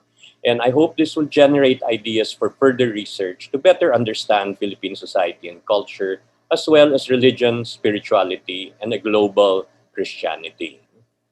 I will be looking at 10 keywords, no, in the tradition of Raymond Williams, the Welsh analyst. No? And his definition of keywords focuses around, well, looks at the cultural focus. Certain words have a cultural focus, and they link elements of culture and society.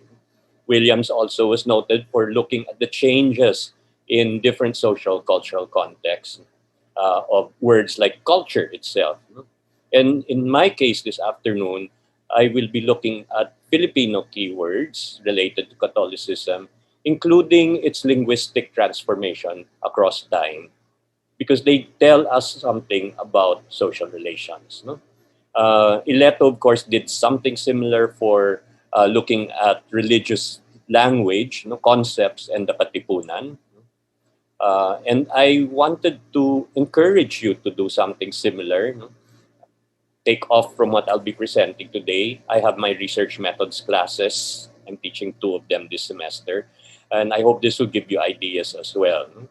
I would like you to go back, in the spirit of the quincentennial, to look at early contact literature, the Spanish friars, descriptions of cultures, Totanes, the friar Sebastian de Totanes and his guide to confession, which I will go back to later on, and even dictionaries. So why are we doing this translation? As I said, it's a transfer of a religious image. It's not quite a pilgrimage, but I felt this was an appropriate term to refer to our own search for meanings and the making of meanings in different socio-historical contexts. I thought I should also give a little disclosure about where I'm coming from. Francis described my professional life. If you want to go further back, I will be 69 years old this year. 12 years of my education was with the Jesuits, double that of UP. So may tatak Jesuita, and I say that whether you love the Jesuits or you hate the Jesuits. And I have very mixed feelings as well, but I am very grateful to the Jesuits. And I believe a Jesuit education plus a UP education can be quite interesting. I have worked most of my life with the Catholic religious. Even today, I still maintain ties, mainly for social action. This is why we had at one time 3,000 LUMADs in UP. There's a religious connection there. I want to say I have made excursions, I call them excursions, to other faith-based systems, including Buddhism and Quakers. But even these excursions always intersected with the Catholic Church. For instance, I learned Zen Buddhism from a group that was formed by a Catholic nun, a Canadian nun, who was working with political detainees.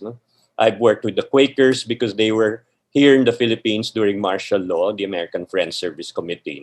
So wala kang lusot, no matter what. If you're in the Philippines, you keep running into the Catholic Church. I thought I'd add this little footnote as well because of Professor Ryan and the others talking about some of the problems here about Catholicism in the country. I was UP administrator for 20 years, and I did have to grapple. One of the things which I found particularly difficult was the use of oaths and prayers. And I had to remind people that we are not supposed to be doing that. So I finally introduced what I told people. I'm a Quaker, so I cannot administer oaths. So I said, but I do have Quaker oaths, not the Quaker oats that you eat, but Quaker oaths, which is actually constitutionally guaranteed. The constitutions of the US, which we copied again, and the Philippines, has a provision for an affirmation or pagpapatotoo. Even the president can invoke an affirmation. We don't want to take an oath because there have been Quaker presidents in the States. And the main difference is you do not use the words "so help me God." Quakers are also Christians, but Quakers do not like using the name of God because it trivializes God. So rather than using secular, I explain all of this as a respect for other people's beliefs or non-beliefs. and yet recognizing the deep internalization of Catholicism's form and substance in culture. Na parang kung hindi mo yan gawin, no, an oath, a Quaker oath, then parang hindi siya kompleto. No? Okay, and I had to call it a Quaker oath. Okay, let's go into the 10 keywords. No? We start with Sala. No? In the beginning, I think what Catholicism gave us was a concept of the flawed human. No? Because we all started out with original sin and with concupiscence, no? With the fall in Eden. No? Yet when you look at the word Sala, it is really missing the mark. It's not quite the same as sin. In fact, if you look at the way words are used, mas mabigat yung English na sin. No? When Filipino uses sin, it coexists with Sala, but it's more granular, not to use the words of the language of statistics. Some of you will remember, I don't know if it was still done for the younger people in the audience, no? But in our era, we had to do our examination of conscience, and there was a list of sins. No? In light print, those were the venial sins, like telling a lie, and the mortal sins, black, bold print, no? Which included things like missing mass. No? And if you committed a mortal sin, our catechism teachers told us our heart, which is our soul, would be completely black. And if you died without confessing it, you went straight to hell. You don't know how many sleepless nights we kids had after not attending mass. No? Baka mamamatay sa gabi kasi. If you committed a venial sin, it was only half black, and you end up in purgatory. Actually, everyone goes to purgatory, and according to current doctrine, although a lot of priests tell me that's nonsense as well. Anyway, purgatory is important. Without purgatory, then the Catholic Church would lose their income from indulgencia, no? The indulgences, which led Martin Luther to secede, no? If I'm using a strong term. Sala and sin is tied to a confessional culture, no? An examination of conscience. The Spanish friars, I mentioned Totanes a while ago, that there was a book that was used by Spanish friars really to interrogate people who were confessing. No? And the longest chapter was the one in relation to the commandment on coveting your neighbor's wife. No? It was all about sex. No? And the Spanish friars learned their Tagalog using this and learned how to interrogate people as well. But confession as interrogation is so much part of our culture. No? I have the full bibliographic citation. When you get this, you can look it up. You can download it from archives.org. Non-Catholics say that confessions of Catholics allow people to just keep confessing instead of being truly repentant. No? I think it's oversimplistic. No? But it might be interesting to study the construction of guilt and shame in Filipino Catholic culture, no? And to relate it to our religious backdrop. Sala and sin are, of course, tied to the notions of lagot, hala, and hulika. No? And I think this is such a major problem. I would have loved to discuss this in the forum with our lawyers. No? Because the concept we have really is that there's some kind of celestial CCTV camera there constantly watching us. But if you could get away, no, from God watching you, then you can. No? And there are many Filipinos sa masa, no, who tell me between noontime on Good Friday and dawn of Easter, that's your chance. No? Kasi patay ang Diyos. No? So you can actually get away with a lot of things. No? I was shocked the first time I heard it. No? Closely tied, of course, the notion of sin is closely tied to the verb to commit. No? Sins of commission rather than of omission. There's too much emphasis on commission rather than the things we don't do. No?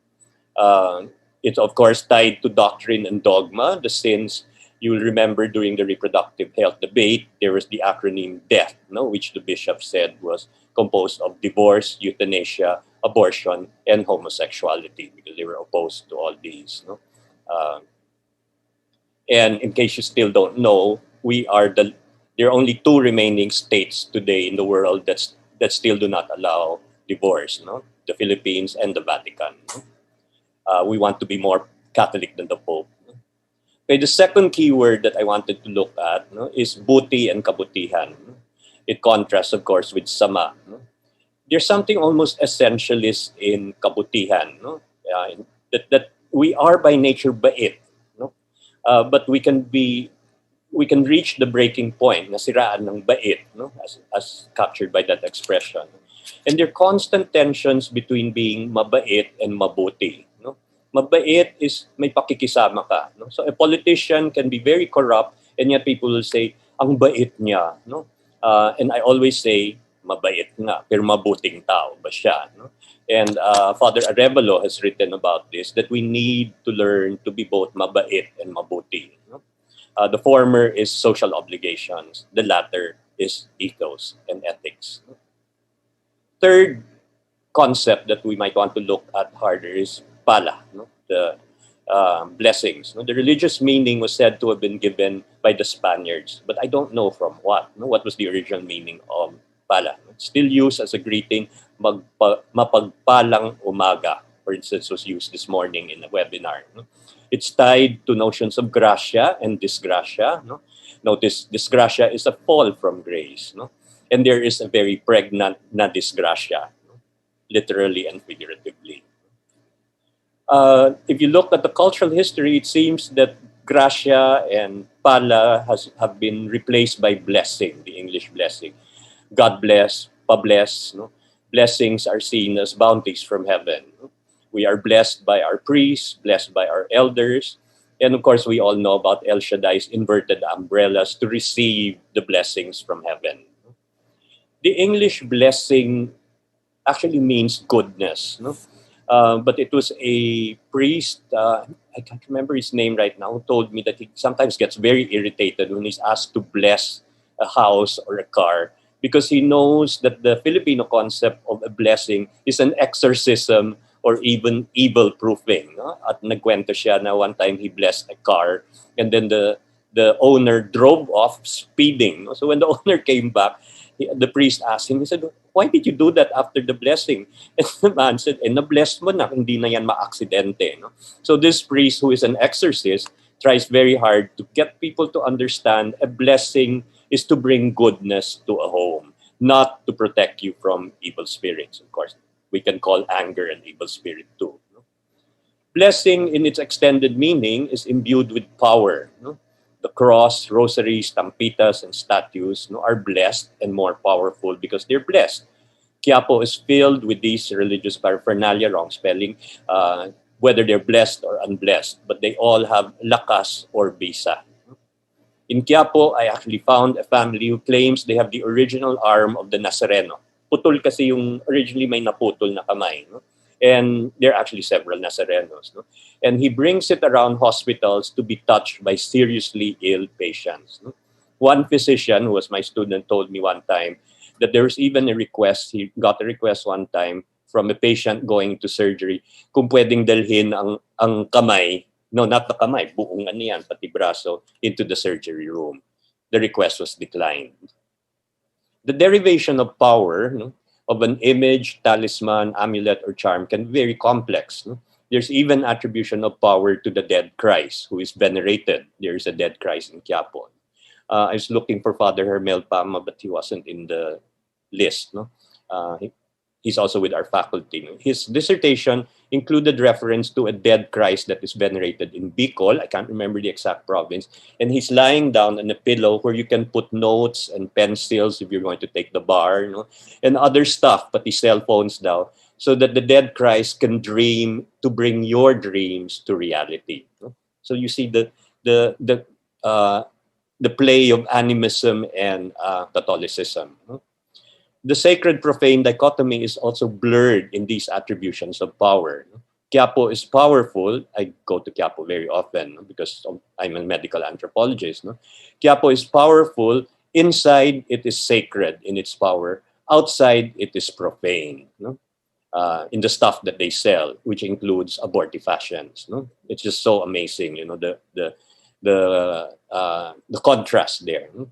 Notice too that in the arena of sexuality, we, the middle class, no, and our bourgeois sensibilities, we labeled sex as profane. No? But it's really a gray area in popular culture. No? It's exemplified by the sales in Quiapo of a little amulet, the Santo Niño hubad. No? It has an erect penis. No? Sometimes it's called Santo Niño de Titi. No? And it's a love charm. No? I don't have time to explain to you how it is used. No? But notice Philippine popular culture often mixes religious terms with sexuality with no problems. It's our bourgeois sensibilities that are offended. No? So luto ng Diyos is a term for sex, and it is explained, Diyos lang ang makakagawa ng kasing sarap ng sex. Okay? And I was horrified as well the first time I heard it. No? Quiapo's medicinal products also reflect the porosity around sacredness and profanity. No? From the Santo Niño's innocence, they get away with it because it's a baby, Jesus. No?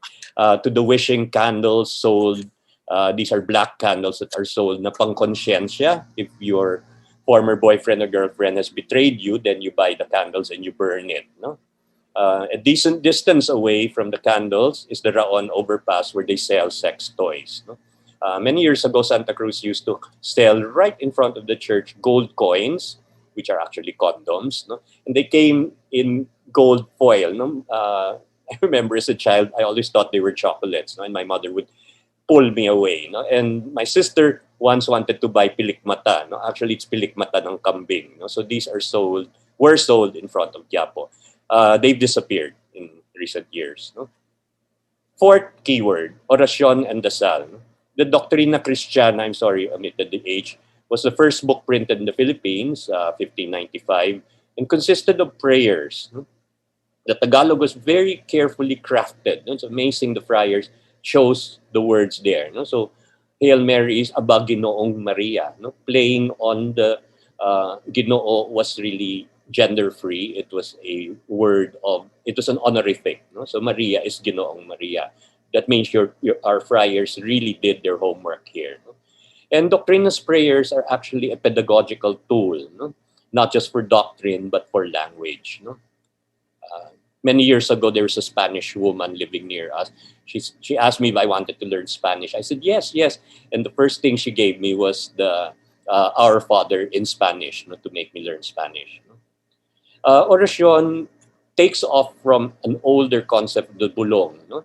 The animist qualities of the bulong, which is the breath of a healer. No?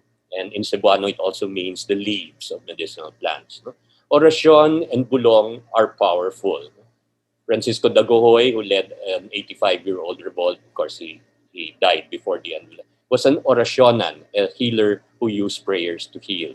And we'll see a lot of that when you look at the leaders of revolts. No? The amulets of Quiapo also need to be activated. Kailangan buhayin o pakainin. You have to feed it with orasyones and blessings. No? Although, of course, there's tension here because the Catholic Church will not bless the amulets that you buy. No? But the vendors say all you have to do is bring it to Mass, and when the priest blesses you at the end of the Mass, bless na daw yung amulets mo. Dasal is interesting. It's more transitive. No? Padasalin. No? Pray for me. It includes paying someone to pray, or in Cebu to dance. No? Prayerful dance. What can you pray for? Not for material wealth. No? But El Shaddai and the prosperity gospel people now allow that. Many older Catholics actually pray for a happy death. No? And ironically, euthanasia actually means a good or happy death. Of course, you cannot pray for euthanasia. Exclamatory expressions are also profuse in our languages, no? Na religious in nature. Diyos ko po, Sus Mariosep. No? And still powerful, evangelicals are now replacing tabi-tabi. Diba? When you are walking through a forested area, baka may mga diwata nga, you say tabi-tabi. No? But evangelicals say, you have to say, in the name of Jesus. No? You step aside. No? Okay. So, utterances are very, very important in our religious culture. I did want to refer to the panalangin as well. It deserves more linguistic archaeology. No? Panalangin is more collective. It is directed. No? As one of the speakers of Algo said, let's bow our heads in prayer. No? And it's performative. It's more performative than dasal, which is personal. No? As in the Panalangin ng Bayan, which we had this morning in a state-sponsored webinar. No? Especially interesting is the invocation, no? Which is more of a panalangin done again even in government institutions. But I'm always amused because the invocation often becomes performative, including naming the workshop objectives. I'm sure you've attended them.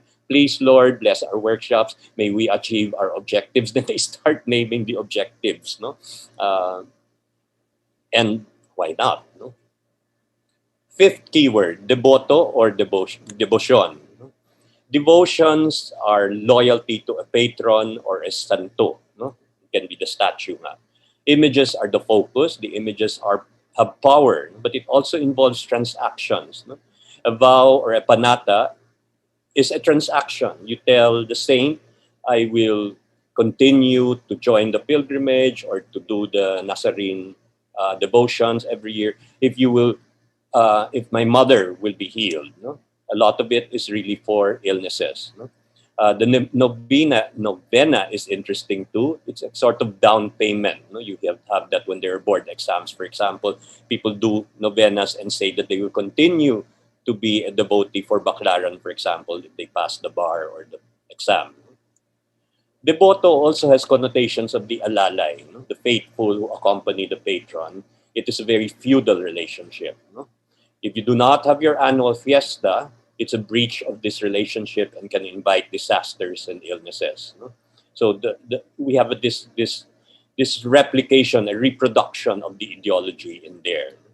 Breaches can happen also when particular scripts are changed. So, for example, the Nazarene devotion every January has to follow a certain route. No? The devotees are very strict about it. No? And whenever officials try to change it, they find ways to oppose it. No? The Peña Francia devotions also are a bit similar, and the devotees say, tatampo ang Birhen if you do not follow the original scripts. No?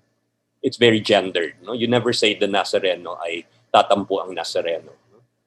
But notice too, and I think this is part of the studies that we should be doing, we have very playful, we can be naughty also. No? We have transgressions involved, as in the Santo Niño devotions, no? Including its many incarnations. No? You go to a fire station and you have a fireman Santo Niño. You go to the military, they have soldier Santo Niño. And the January Luneta processions, which are largely male gay devotees carrying their little Santo Niños na binibihisan. Okay? All of this is part of popular culture. Also worth analyzing is the provenance of the patron, no? A word incidentally which is apparently not as used as it was before. Once in La Union, I asked who their patron was, no? And they gave me instructions to go to a Petron gasoline station. No? I realized patron wasn't used anymore. No? The provenance is always very interesting. Many of our religious images that are venerated, they actually come from overseas. The Nazareno comes from Mexico. The Virgin of Pangil in Laguna, which is pregnant, no, actually came from one of the Spanish kings, no, who had actually been in exile in Laguna, no, before he was able to go back to being king. No. The devotees are organized into cofradias with their rights and privileges. It's very gendered. No? The Nazarene devotions are very male, although women are starting to enter. While most of the other cofradias are really identified with the manangs. No? Devotions also involve movement, no? As in the transfer of images of the Virgin Mary from one household to another. No? And this has been kept even overseas. No? Someone was describing to me how once in a Paris subway, he actually saw a group of Filipinos. Dala-dala nila ang image ng isang Virgin Mary. They were transferring it to another Filipino family but had to take the subway. No? Maybe a subset here. I exploring maybe in the future. No? I would like to have pilgrimages as a keyword too. No? Except I could not think of a Filipino term for pilgrimage. Except pilgrimage nga. No? It's paying homage and tribute, but it's also to appeal for help. No? And I would like especially to look at the class variations in pilgrimages. No? A lot of domestic ones, but it used to be a sign of status if you could join the Holy Land pilgrimages, which were really becoming rip-offs. The priests were getting a lot of money from that. No? But lately, the more social thing is to say, oh, I'm doing the Camino de Santiago, which is done in Spain. No? And lately also I have others who say, oh, I'm going to take the French route. No? So patalbugan dito sa Camino de Santiago. No? That's St. James, no? To honor St. James. I would like to do the Camino. I would just like to walk. No? It's not the religious thing. Sixth keyword, lapit na, penitentia. No? Penitentia is not penance. No? It is partly devoto. It's partly fulfillment of the panata. No? It can involve extreme self-mortification, as we will see this Holy Week with flagellants and crucifixions.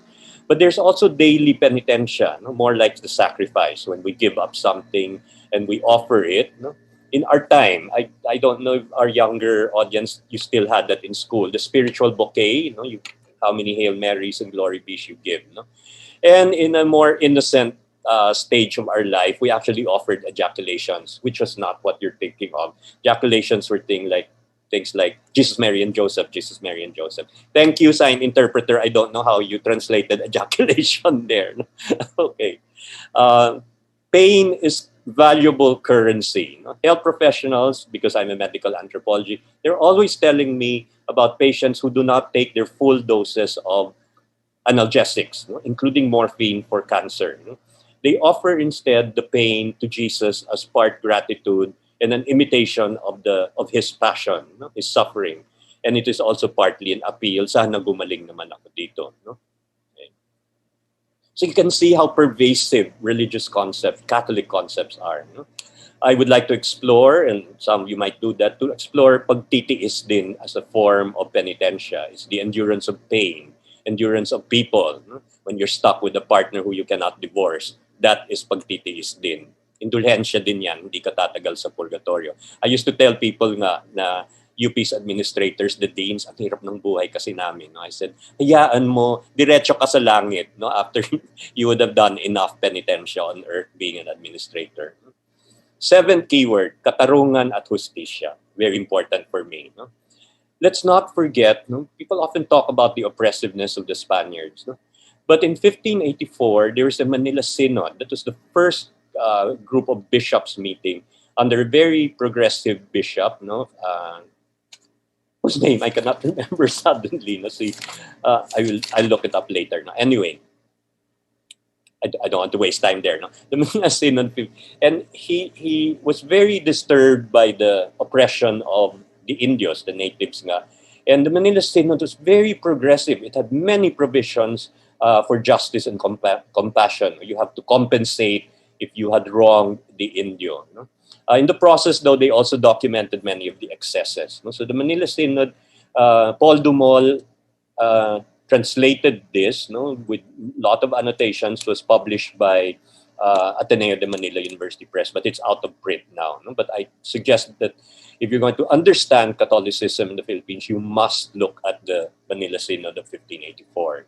In the 1970s, liberation theologians inspired by Latin America revived the use of religious metaphors in relation to the struggle for justice. For example, the three basic problems in the national democratic framework, imperialism, feudalism, bureaucrat capitalism, was represented by the three crosses. And many of your rallies and protest actions became religious events. Okay, eighth concept is pagtutubos. And I only have one slide here. I think it's very, very important. It's significant that the term used for pawn shop redemption is also the term for Christ's redemption of humanity, the ultimate sacrifice. And I cannot say too much about it except that I was very touched because the first time I saw the word being used was on the t-shirts, silkscreen t-shirts of devotees in Quiapo on Good Friday. So besides January Day, there's also on Good Friday, the Lenten processions. And this is something you must catch. At noontime on Good Friday, suddenly people bring out their handkerchiefs, preferably white, and they wave to Jesus, thanking him for redemption. It is very moving, even for a very non-religious person like myself. It speaks, I think, of the kind of faith that is that I sometimes wish I had, but I'm too much of a rationalist. Give me time. The last one that I wanted to it's not yet very popular, but Siyanga. I don't know if you're aware what Siyanga means. Now, I learned it only 2 years ago when Father Jet Villarin, the former president of Ateneo de Manila, De La Salle, strangely, De La Salle actually published his third volume of homilies, and it was called Siyanga. And inside the book, it's explained why it's Siyanga.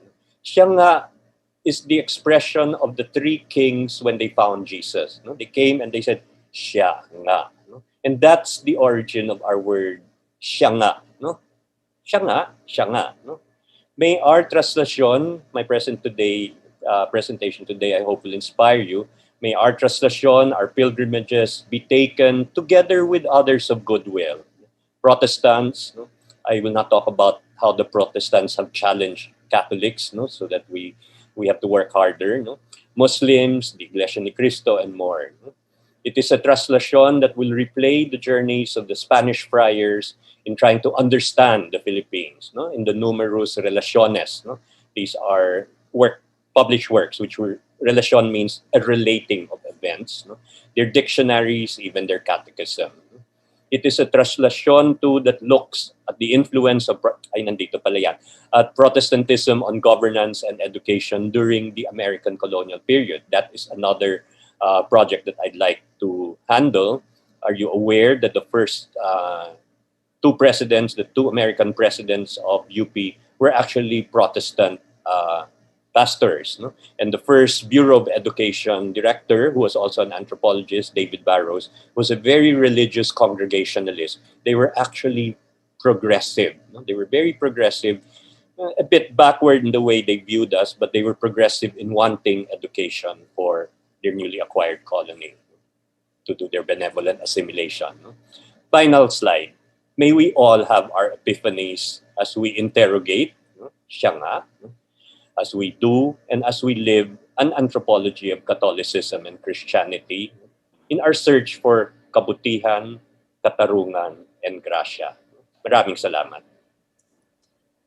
Thank you, Dr. Tan. Enlightening as always. At this point, we could take questions from our listeners who remained, and there are still a number of them. Sir, the first question is, would the emphasis on commission rather than omission also explain why guilt is rarely expressed, placed, or felt with regard to inaction? Example, government inaction or individual inaction during a crisis or incident. Yes, I agree with, yes, my answer is yes there. No? This in fact was why liberation theology tried to emphasize that there are sins of omission as well, no? Especially in relation to social justice, no? Not paying on time, not giving them a decent wage. No? Yan ang medyo kulang, no? And this is where also, no, liberation theology aside, no, it's often said that the best kept secret of the Catholic Church are its encyclicals. No? The encyclicals are full of references to justice, no? Especially the more recent ones coming out with Pope Francis. No? And I hope at least that the Catholic schools will emphasize more the study of the social encyclicals, and for the non-believers and the less religious, no, to look at these things. No? I read them and I have been inspired by many of them. Yes. Okay. Second question, are blessings solely directed towards material? Example, preventing accidents, bringing in wealth and prosperity, warding off sickness? Or are they also directed towards behavior or character modification? Example, making people kinder or making people regret their transgressions? Or are these modifications in behavior or character also characterizable as material in the sense that they are restricted to singular instances alone as opposed to permanent or longer-term modifications? Wow. Gusto niyo po, sir, first question muna, breakdown natin. I got it naman, no? Pero I'm going to be naughty here and say, yan ang kailangan pag-aralan nga. No? It's going to be very important for public policy. No? But let me say too, no, na one of the things where I really had to compromise, no, as dean and later as chancellor. No? You will be amazed at the number of requests I had from offices na, please sir, alam namin na ayaw mo yung mga blessing, pero may multo talaga sa office namin. No? And I wear my anthropology hat and say, sige na nga ba, if you really want it, then sige, have it. No? So I just don't attend. No? I know that's a cop off. No? But the idea which I wish priests would emphasize nga, that is when we bless a home, it is to bring goodness into the home. Na sana the people, will live goodness, no? Pero I don't think that is emphasized enough. No? It's just like the sacraments, diba? A wedding is done so that people will be blessed and good, no? Pero that sort of disappeared, no? And I hope that can be brought back as part of our legacy from Catholicism and Christianity. Yes. Okay, this question po links religion to basic Filipino concepts of the self. How do these keywords relate to the concepts of the Filipino perspective of the self, such as the concept of loob and utang na loob? Nako, I would advise you get Father Dionisio Miranda's book. No? He is SVD priest.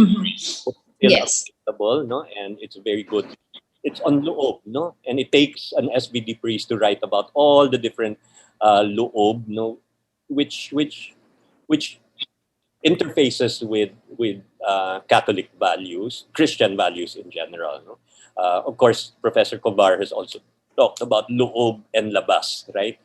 So it becomes really complicated. But I think we Yes. should write on that. No? The other thing, of course, about self, which I think needs to be emphasized again in relation to Catholicism, is the notion of kapwa. No? Because we define, kapwa is defining the self always in relation to others. No? And I think there is a lot of space. Look at religions as creating space for making our lives better and for making people better. Yes, sir. Sir, this one po, I think it needs, it's asking for verification from you. Ginoo is presumably related to Panginoon. So the Ginoo there in parentheses. It's the native equivalent to Lord/Lady among the English. Yeah. How true, sir? I'm not 100% sure, but I remember Connie Pass's thesis, I think, was about this, no? And I seem to recall that was what she said also. No? Pero i-double check ninyo. No? Pero ang pinaka-importante nga is that Ginoo is may pagka-feudal din, no? But it's interesting that the Spanish friars saw it as important in relation to the Virgin Mary. No? Because notice in English, Hail Mary, no? But in ours, we have the honorific that's attached. No? Yes, sir. Sir, I think they're also gathering questions from Facebook, but I can't seem to, I'm not receiving them or I'm not seeing them at the moment. So let me just gather them. I'll quickly answer Jerome Atangan's na when Generation Z, when our grandparents tell us about observing traditions and just say it's already part of our culture, no? Pagbigyan na lang natin, but this precisely is what we want to challenge as anthropologists, no? Yes. Not because it's just because it was done for several generations does not mean that it is right, no? Times do change, no?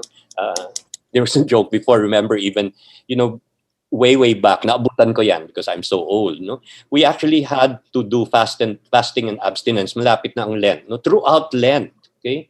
And it was considered a mortal sin if you did not do that, no? And then suddenly the Vatican says, no, you don't need to do it anymore throughout Lent. And the New Yorker had this cartoon I never forgot, no, showing Satan and and they're pointing to this overcrowded hell, and they said, what are we going to do with these guys? Because they were sent to hell for eating meat under the rules. Pwede bang bawiin na which is a joke on the arbitrariness sometimes of religious doctrine. Yes, sir. Sir, at this point, okay, there's another one. May I hear your thoughts about the manghuhula in Quiapo pertaining to Catholicism in the Philippines? Napaisip po ako na buhay siya sa paligid ng simbahan ng Quiapo. Mga manghuhula daw po. Yeah. Yan nga yung dito, no? Mapa Jesus Maria Joseph ako, Father Jimmy Sales, correct. Jesus Maria and Jose, no? Actually, yeah. Anyway, going back to this, this is the thing about Quiapo, and I think every anthropologist should go to Quiapo at least once a year, no, to see it. Yes. Bayan, no? Just to give you an example, you know they now have masks being sold with the Nazareno on it, no? Extra powerful mga vendors, no? It's also 80 pesos each, no?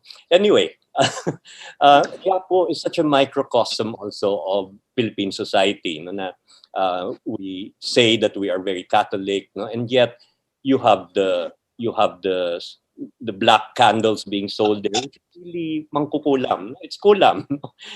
You have 40 passions being sold, and you have the manghuhula, no, who are there. No? And again, as an anthropologist, I say if it consoles people, okay lang. But I've actually intervened sometimes. No, I just have to share with you. I think I might have missed that slide in my presentation. There's this woman who was asking the vendor anong magagawa niya para bumalik ang asawa niya. No. Okay. And I felt so bad because she was buying these amulets and all of that, no?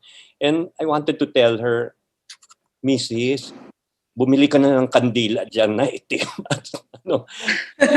Walang hiyang asawa mo na yan. No? But I found a more secular solution. In my last trip, there was a seller there. She had seeds. I said, uy, bago ito. Ano ba ito? Sabi niya, kung sa yung mga mister na palikero ang gagawin ng mga misis, dudurugin daw yung buto, no? Tapos yung pulbos daw, paplansyahin mo sa briefs niya. Okay? Plansyahin mo so it's absorbed. Yeah. At mangyari dito, sabi niya, parang naglalagay ka ng siling labuyo sa kanyang bayag. Okay? I think that's better than kolam, right? You get some pleasure from it, no? Yes. Sir, ako po meron akong personal question actually. I just thought of it at this moment because you mentioned the Black Nazarene po, no? I was just thinking about the pandemic. How did you see adjustments in religious practice or even the strictest religious doctrines po, especially when people had to reconcile it with the health admonitions of the government, like practice social distancing, wear mask at all times, no to mass gatherings muna, but then they would still file out and do their pilgrimages. We observed that po also in India. And also yung Nazareno, and still no Immaculate Conception po, you see the Manila Cathedral, the devotees still flocking despite the threat of disease. So sir, ano po yung observations niyo doon? Actually worldwide dito, no? South Korea, several outbreaks because the maraming mga evangelical Protestants, no, and they insisted, no. In fact, one really bad outbreak was they even shared the holy water there, so nag-break out nga. They've even had outbreaks with choirs, no, singing in choirs nga. So it's not just us. I think it reflects the need. People are looking for comfort, no, from religious, and our government is right in saying hindi pa panahon, no? But Quiapo, I think, has restored to some extent, no? There are yes, sir. Merong social distancing markers. Yes, but you really couldn't prevent them from filing out, eh. Despite the admonitions against mass gathering po. So yun, how do you reconcile that with the people's need, because they turn to religion thinking that this could cure them, this is the cure for the or to protect them, and yet they're actually going straight into the dangers when they indulge in certain practices. So, Ito po, sir, how does this Catholicism in Tagalog and other Philippine languages that are from places thoroughly colonized by the Spaniards translate to other Philippine languages that have resisted Spanish interference or influence?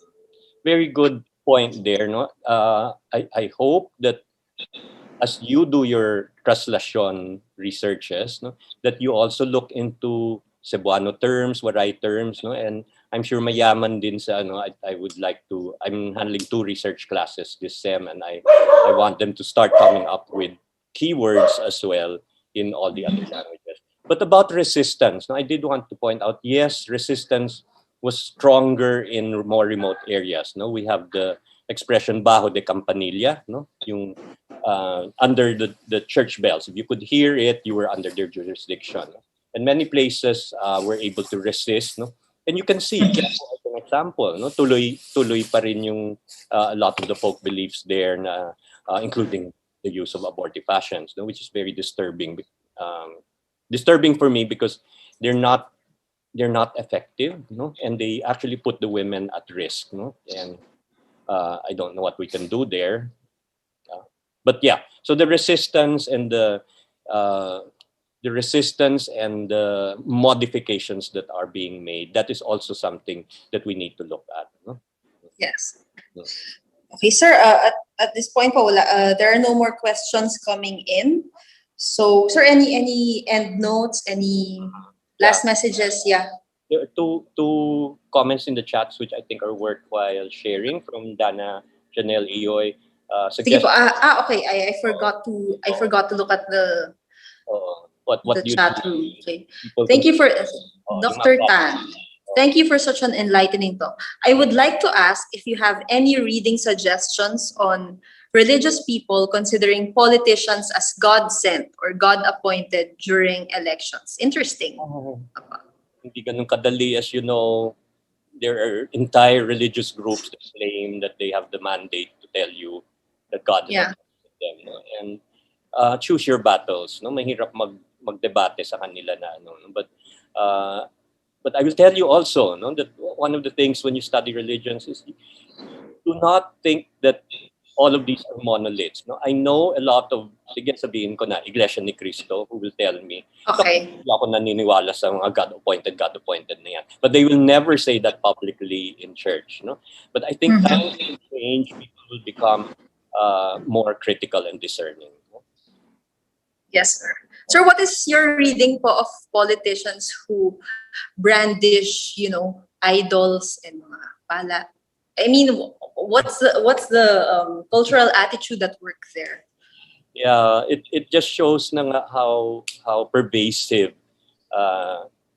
folk Catholicism is, no? Because Catholicism, even Marcos was known to have believed in that, no? And it will continue for a while, no? And many of us have our own variations on this. No, we don't necessarily have an anting-anting, but we have our little lucky charms, our rosaries, no, and all of these things. No? I don't carry those. No? I always tell my children also that nasa Diyos ang awa nga, nasa tao ang gawa. No?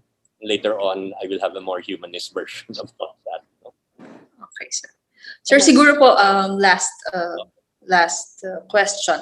My grandmother told me of this tradition called Hermanada, where a child is dedicated to a particular saint or patron with the hopes that you will be guided to follow on their footsteps. May I ask you, sir, if you have other insights on this? This is where, the thing about saints, usually sinusulat ko, ano bang santo, not that statue na.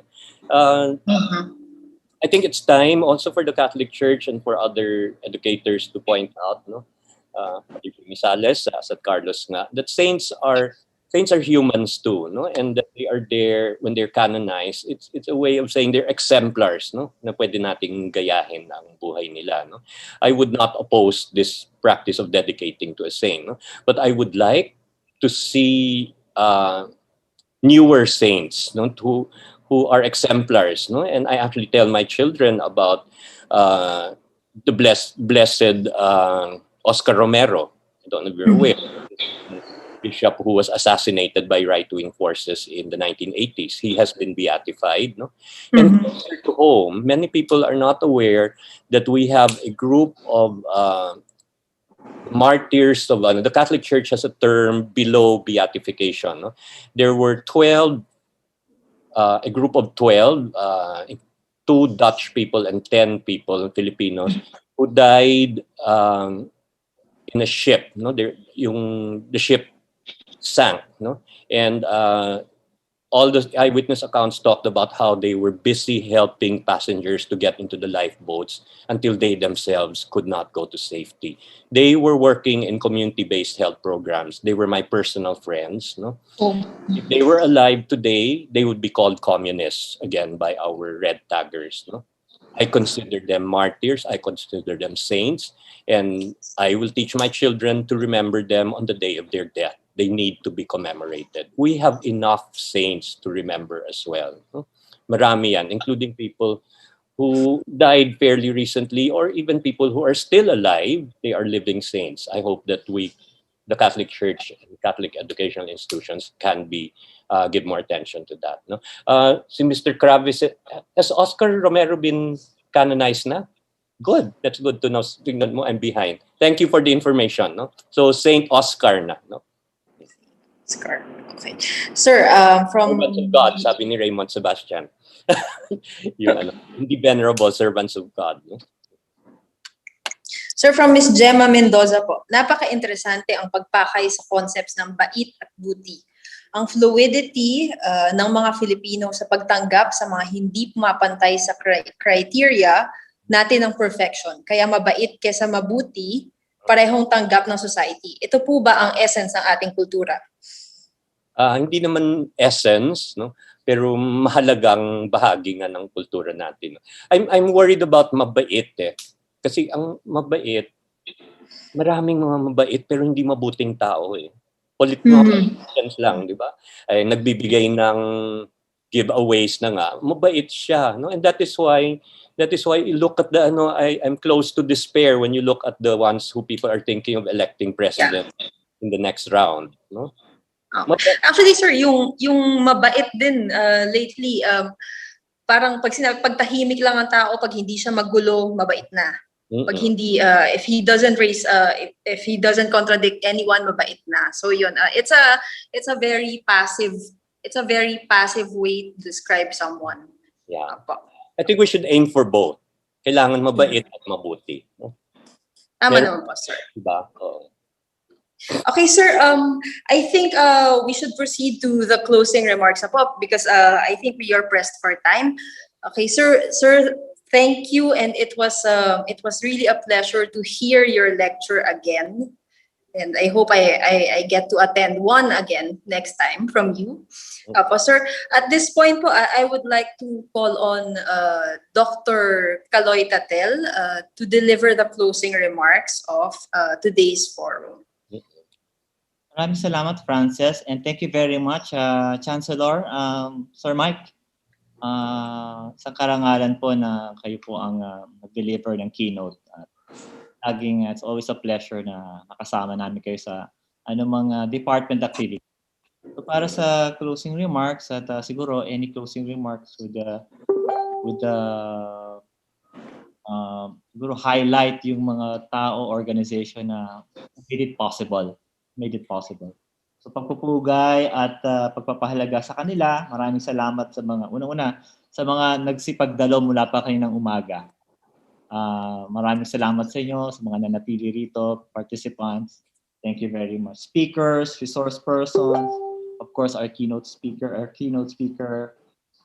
yung colleagues sa department, colleagues sa College of Social Sciences and Philosophy, our Dean, Bernadette Abrera, pati yung colleagues sa buong University of the Philippines at iba pa at mga kasangga ng mga universities. Sa Department of Anthropology, maraming salamat sa pangunguna ni Overall Project Coordinator Professor Monica Santos sa kanyang pamumuno dito. Napakahusay at maraming salamat sa iyo. Sa panel conveners, again, Monica Santos, Mai Takeban, Hector Guazon, maraming salamat sa inyo. Sa program committee members, Reg Cruz, Madeline Dicho, thank you very much. At ang mga iba pang committee members, Annabel Bonhe, Janine Berame, Natividad, Carl, Dave, Dayat, Bayani Generosa Jr., tapos meron tayong volunteers, Regina Buco, Joshua Macapia, Pamela Tagle, Lemari Tubianosa.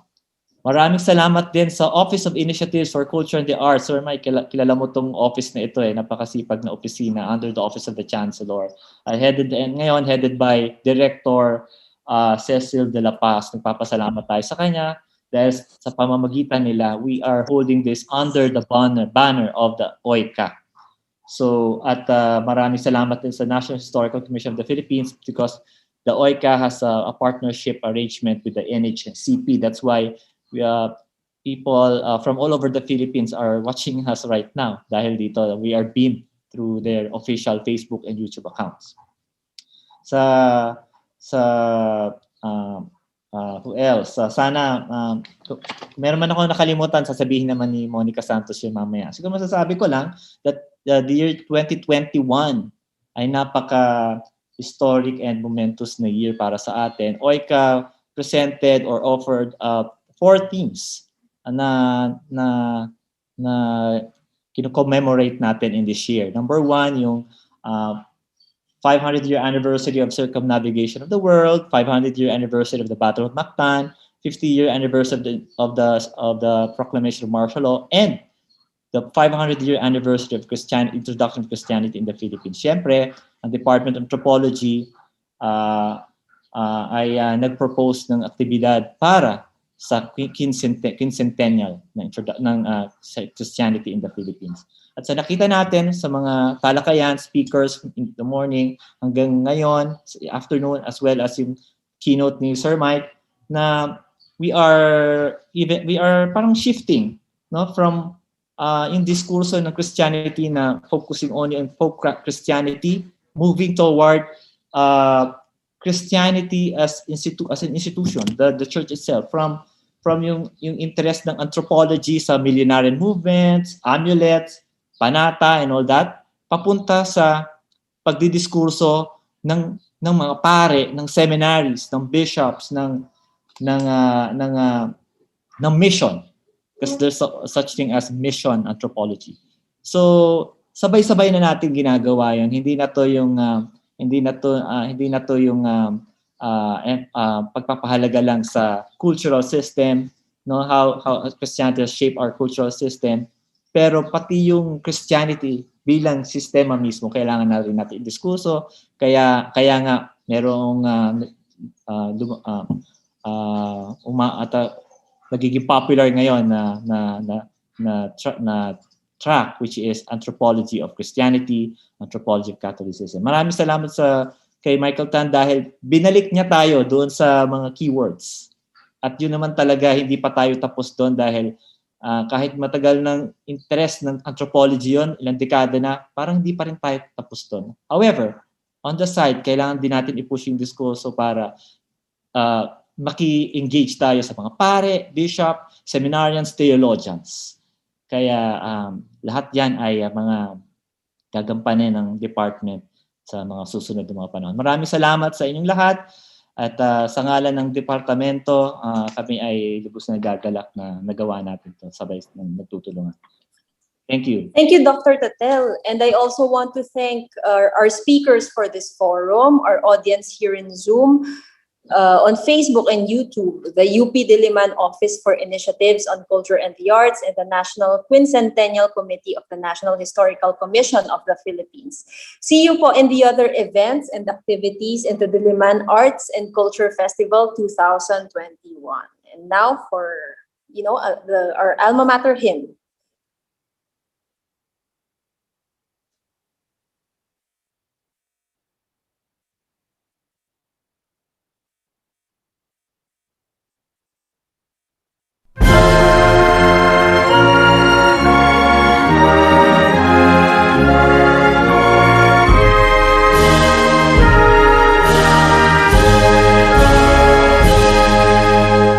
Ilumina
Kalinsabay ng pagdiriwang ng pambansang buwan ng sining sa darating na Pebrero 2021, gugunitain ng Universidad ng Pilipinas ang dalawang mahahalagang engkwentro sa kasaysayan ng Pilipinas, ang Diliman Commune noong 1971 at ang pagtatagpo ng Pilipinas at Espanya noong 1521. Nihahandog ng UP Diliman Opisina ng Chancellor at UP Diliman Office for Initiatives in Culture and the Arts ang UP Diliman Arts and Culture Festival 2021. Engkwentro, barikada 50 at 500 taon ang pagtatagpo ng Pilipinas at Espanya. Nagaganapin mula Pebrero hanggang Abril 2021. Hinihimok ang mga scholar ng bayan na pagnilayan sa pamamagitan ng mga proyektong pangsining at pangkultura ang mga pagtatagpo ng mga ideya at konsepto, palitan ng material at performatibong kultura, paglikha ng mga kolaborasyon na nagbibigay ng kritikal na perspektiba sa mga isyong pangkasaysayan at panlipunan, at pagsusulong ng mga talastasan ng mga manliksik, guro, mag-aaral at publiko. Sa kabila ng suliraning pangkalusugan, ang mga gawaing nakahanay ay nakasandig sa mga gawaing akademiko, suporta sa mga malikhaing gawa at pananaliksik ng mga kagaruan at estudyante, mga artista sa loob at labas ng universidad at gayon din malay sa kapakanan o serbisyong publiko. Sa pamamagitan ng mga gawain ito, may pagpapatuloy hindi lamang ang dokumentasyon o pag-arkibo ng mga halagang datos, naratibo, malikhaing gawa at iba pang forma ng panaliksik, kundi masisiguro rin ang tradisyon ng mapanuri, malusog at matalas na pakikipagtalastasan ng universidad tungkol sa mga usapin at isyung nasyonal at global. Ang mga proyekto na nakapaloob sa festival ay mga online webinars, forum conferences, virtual exhibitions, digital and multimedia performance, art installation mula sa iba't ibang kolehiyo na nakakikitaan ng interdisiplinaryong lapit mula sa iba't ibang disiplina. I-like at i-follow ang UP OICA sa Facebook, Twitter at Instagram para sa updates ng hashtag UPD Arts Culture Festival 2021. Maraming salamat po.